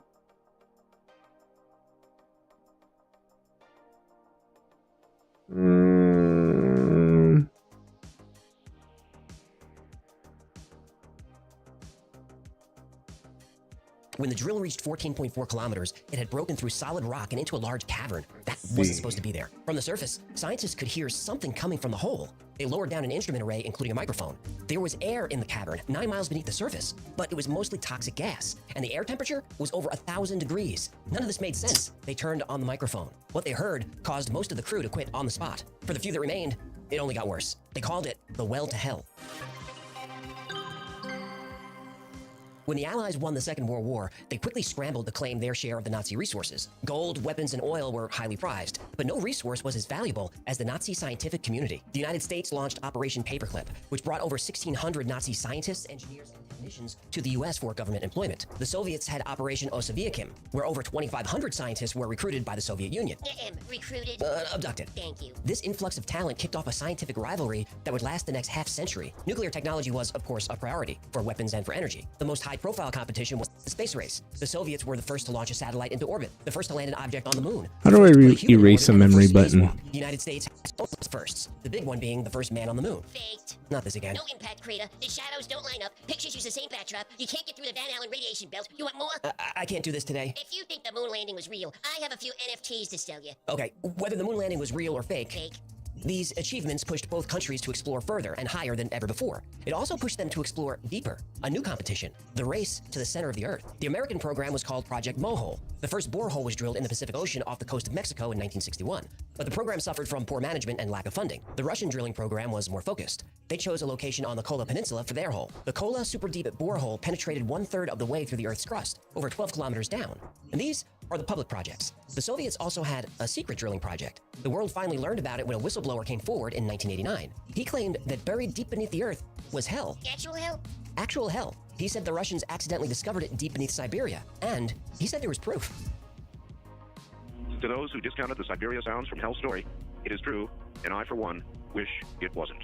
In 1989, Dr. Dmitry Azakov and a group of scientists were working on a borehole drilling project in Siberia. When the drill reached 14.4 kilometers, or 9 miles deep, the drill bit started rotating wildly. It had somehow broken through solid rock and into a hollow area under the Earth's crust. This cavity wasn't supposed to be there. When the drill returned to the surface, it was literally glowing red hot. This also was unexpected. The temperatures at these depths should be about 100 degrees, 150 degrees at most. Instruments were reading temperatures of over 1,100 degrees. Dr. Azakov said, "It seems like an inferno is in the center of the Earth." The next discovery, according to Dr. Azakov, was the most shocking and caused some people to leave the project. At the surface, they heard strange sounds coming from the hole. At first, the engineers thought it was their equipment, so they shut down all the machinery, but the sound was still there. Part of the research done at the site was recording the sound of the movement of the Earth using specialized microphones. So they lowered one of these microphones into the hole. Even though it was designed to operate at high temperatures, it overheated in just a few seconds. But a few seconds was enough to prove the sound was definitely coming from the Earth's interior. And it was unsettling. 9 miles below the surface, in a superheated cavern, they heard humans screaming in pain. Dr. Azakov is quoted as saying, "We could hear thousands, perhaps millions in the background of suffering souls screaming. Hopefully that which is down there will stay there." Azakov believed they drilled into hell itself. Half of the scientists immediately quit. Those who stayed at the job site were in for more of a shock. Later that night, a plume of gas burst out of the borehole. And oh, goodness. And in the gas, 3 words were written: "I have conquered." The whole job site erupted into pandemonium. Then the medical staff received a call from someone, we really don't know who. KGB. Probably. The medics were told to give everyone a type of sedative which would erase their short-term memories. The Soviets used drugs like this for victims in shock. This account comes from one of those medics who blew the whistle on the operation. Hey, Yeah? look, I don't want to spoil the mood or nothing. This is a good story. Thanks. Some history, some science, demons, even men in black erasing memories. It has it all. I feel a butt coming. But is there any proof of any of this? Well, what kind of proof would make you happy? A picture of the demon would be nice. We don't have that. Oh, well, any chance, and I know I'm asking a lot here, any chance someone recorded all those screaming souls? Yep. A 17-second recording has been found. Well, okay.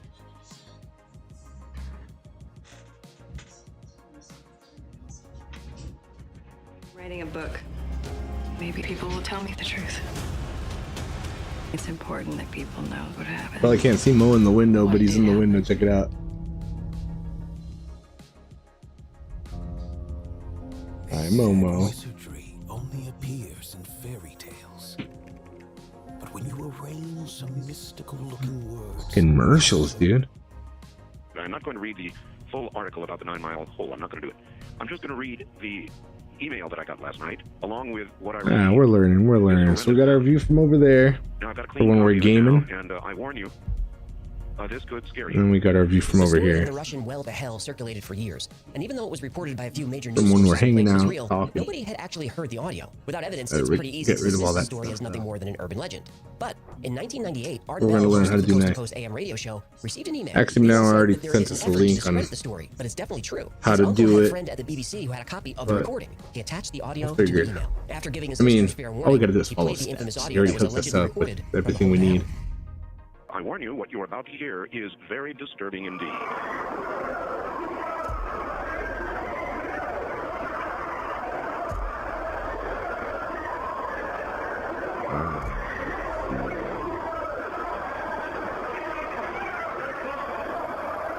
How to Sony A5000, that's the camera I have.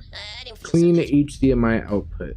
Clean, The that's Well what to I Hell want. is one of Clean. my all-time No, favorite no urban legends. letters and I first heard it on numbers. Art Bell's And show. But how much of it is true, and where did it come from? The story was first released by the Trinity Broadcasting Network, and TBN is a Christian network that operates television stations and publishes newsletters. In 1989, TBN ran the story Scientists Discover Hell in both print and on television. The story was a hit. Rich Bueller, a radio host for Christianity Today, was getting so many calls about the story, he decided to track down the origin. When he contacted Trinity, they said the story was absolutely true.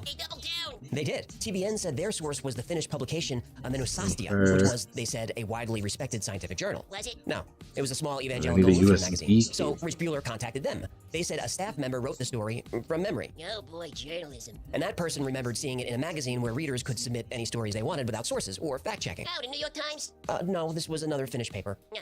The reader who submitted it read it in a Finnish newsletter that covered paranormal stories. Before that, the story was in another religious newsletter out of California, and on and on and on. The story was just hearsay and exaggeration, but the companies who published the story kept defending it. You sure this wasn't the New York Times? I'm sure. Yeah. To make matters worse, a Norwegian teacher named Augen Rendauen heard the original TBN story when he was visiting California. He was so amazed that Americans were gullible enough to believe it, he conducted an experiment. He got back to Norway and found some boring newspaper article and sent it to TBN, but he included a fake translation. This is how the Hold to Hell story picked up the details about the demon. It was a prank made up by someone just to see if TGN would fall for it, and they did. TGN didn't fact check, didn't do their own translation, they just saw a great story and ran with it. The media sure publishes a lot of intentional hoaxes, don't You think it clicks? They sure do. Anyway, the story has been resurfacing every few years ever since. Sometimes the hole is in Alaska, sometimes it's in Norway, sometimes the demon is just a big bat, but that audio clip is always included. which oh adds a little shit, so I extra could weirdness to enable it And and no, those aren't the unenable screams of it? Millions of souls in hell. It's actually a layered and looped audio section from a horror movie. No, most people think it's from the 1972 B horror movie Baron Blood. Beware of Baron Blood. As much as I love the Hold to Hell story, I think we can call this one debunked. These days, there aren't too many deep drilling projects still operating. As of now, the Kola Super Deep borehole in Russia is still the deepest at 12 kilometers. Kola Super Deep has made some interesting discoveries, like fossilized plankton and huge amounts of mineralized well, water it's buried deep a beneath whole the nother surface. sausage taking. No Hold on. demons. At least not yet. But if they keep drilling, who knows what they'll find. Thanks so much for hanging out with me today. My name is AJ, that's Hecklefish. This has been the Y-Files. If you had fun or learned anything, do me a favor and like, subscribe, comment, and share. That stuff really helps out a small channel like this. And until next time, be safe, be kind, and know that you are appreciated.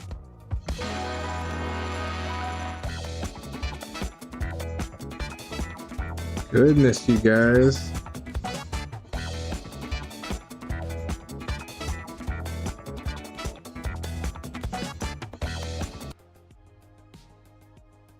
To the teachers, assistants, and support staff who see potential in every child, Grand Canyon University recognizes you. To address the teacher shortage in America, we created a National Center for Teacher Preparation at GCU, along with a generous new scholarship as our pledge to transform your experience as a working paraprofessional into a bachelor's or master's degree by making tuition affordable and education accessible, so you can become a full-time, licensed, salaried teacher with paid benefits. Nearly 80,000 students have graduated from GCU's College of Education since 2009, and over 85 alumni have been recognized. Damn, dude. Alright, well, we're gonna have to do this so we can get clean HDMI out. Teacher of the Year. Good commercial. Operation High Jump commenced in August 1946. It was the largest, most heavily armed naval task force ever sent to Antarctica. Leading the mission was Admiral Richard E. Byrd, one of the most famous naval officers in history. The official purpose for the expedition was scientific research and military training. But that was just a cover story. Oh, you can see Operation two High things Jump at the same had other time. goals. Me One trying was to figure this extend out American and sovereignty you can over watch Antarctica, the show. something that was denied many times by the U.S. government. Another was to locate and destroy a secret Nazi base and capture the Nazis' new secret weapon, the flying saucer. UFOs were seen all over the area, suspected to be Nazi Oh, test it's flights. kinda late, Admiral though. Byrd was sent to find out. Did they find flying saucers? Oh, they found a lot I more should than do that. it tomorrow. I should do it tomorrow. In December 1938, aware that he was on the brink of war, Hitler dedicated considerable resources to searching for mysterious ancient artifacts said to have incredible power. One of these expeditions launched on December 17, 1938. The SS Schwabenland was sent on a secret mission to Antarctica. On board were scientists and engineers, but also members of the Thule Society, a German occultist group. The Thule Society believed that a highly advanced race of human-like beings called Aryans existed somewhere deep inside the Earth, and the entrance to their world was at the South Pole. The classified mission of the SS Schwabenland was to find a location for a secret underground base and make contact with the Aryans living in the Hollow Earth. And once contact was made, negotiate for access to their technology. The ship reached the Antarctic coast. Yeah, I think we're gonna do it tomorrow, you guys. We've been on for almost 3.5 hours. Inland, aerial reconnaissance found what is described as an Arctic oasis, an area about 300 square miles that was free of ice, filled with warm water, and even yeah, contained we did it. wildlife. We saw it. We handled. We watched the Y-Files. We watched a lot of the Y-Files. Hours and hours of Y-Files. Oh, there comes my kitty. Nazis would establish the infamous underground facility known as Base 211. Over the course of World War II, Base 211 became a massive complex, as large as a small my little city. guy. Initially, it was designed as an offensive structure. He's surrounded by spaghetti everywhere. There's wires here. There's wires there. There's wires over there. There's wires down there. There's wires back here. Huge amounts of equipment, supplies, and personnel were transported to Antarctica. At the same time, That's not a guy. thousands of Nazis escaped justice and were smuggled to South America, with most of them hiding in Argentina. One of the infamous German officers to disappear was Hans Kammler. No, hell Kammler no. was in charge of Hitler's secret weapons program. Kammler's engineers had created a prototype long-distance supply plane with a range of over 4,000 miles called the Ju-390. Only 2 of these were made. One of them belonged to Kammler. And as of April 1945, neither Kammler nor his plane have ever been found. And just a few months later, thousands of UFO sightings were reported all over South America. The American government feared that Kammler and his scientists had escaped to Antarctica, where they were continuing their work, operating out of a secret military base hidden deep underground. But these were just rumors. There was only one way to find out. Go to Antarctica. Go ahead. Come here. Okay, before we talk about what Admiral Byrd saw in Antarctica... No, come on, just get to the weird stuff. I will, but it's important that you understand what kind of man Bunk-ass Richard Byrd was. He was not some pseudoscience conspiracy theorist kook. He was a legitimate badass. Here are the bullet points. Richard Byrd reached the rank of Rear Admiral by the age of 41, the youngest admiral in Navy history. Now that by itself is impressive, but how about this? He was a recipient of the Medal of Honor, the Navy Cross, the Flying Cross, and the Silver Life-Saving Medal. In all, he received 22 citations and commendations, including 9 for bravery and 2 for extraordinary heroism. Oh, goodness. All right, we'll be back tomorrow, you guys. In the history of the Navy. I'm gonna hit the hay. But I think you get the point. If Admiral Byrd says he wants to be the first man to fly over the North Pole, he does. Tired, so the United sleepy, States man. sends a major expedition to the South Pole. It's been a good one. Thank you for being here. Oh, hold on. Qualified person on the face of the earth to lead it than Admiral Richard E. Byrd. Operation Thank you High for being Jump here. commenced Thank in you for August watching. Thank you for hanging out with The us. purpose of the mission was to train personnel and test equipment in cold temperatures, to explore Arctic geology, study the weather, and develop techniques for establishing air bases in frigid climates. Admiral Byrd led a Navy task force of almost 5,000 men aboard 13 ships, including a brand new... Pause it. Yeah. Pause? Yeah. Cool. All right, you guys. Well, thank you for being here. Thank you for watching. Oh, that's my view over there now? Okay. We will be back maybe tomorrow. Probably tomorrow. We gotta play some Tears of the Kingdom still. We left off on a cliffhanger towards the rocks that lead into that storm in the sky. So we're gonna check that out. If not, we also got Diablo 2. We're in Act 5. We can continue some Act 5 madness. Oh, hey, is it picking up my audio over there from this camera? It is. Okay, I was just making sure. Wait, so do you guys hear me double? I have a microphone and the camera. Wait, is the camera microphone on? Hold on, let me see.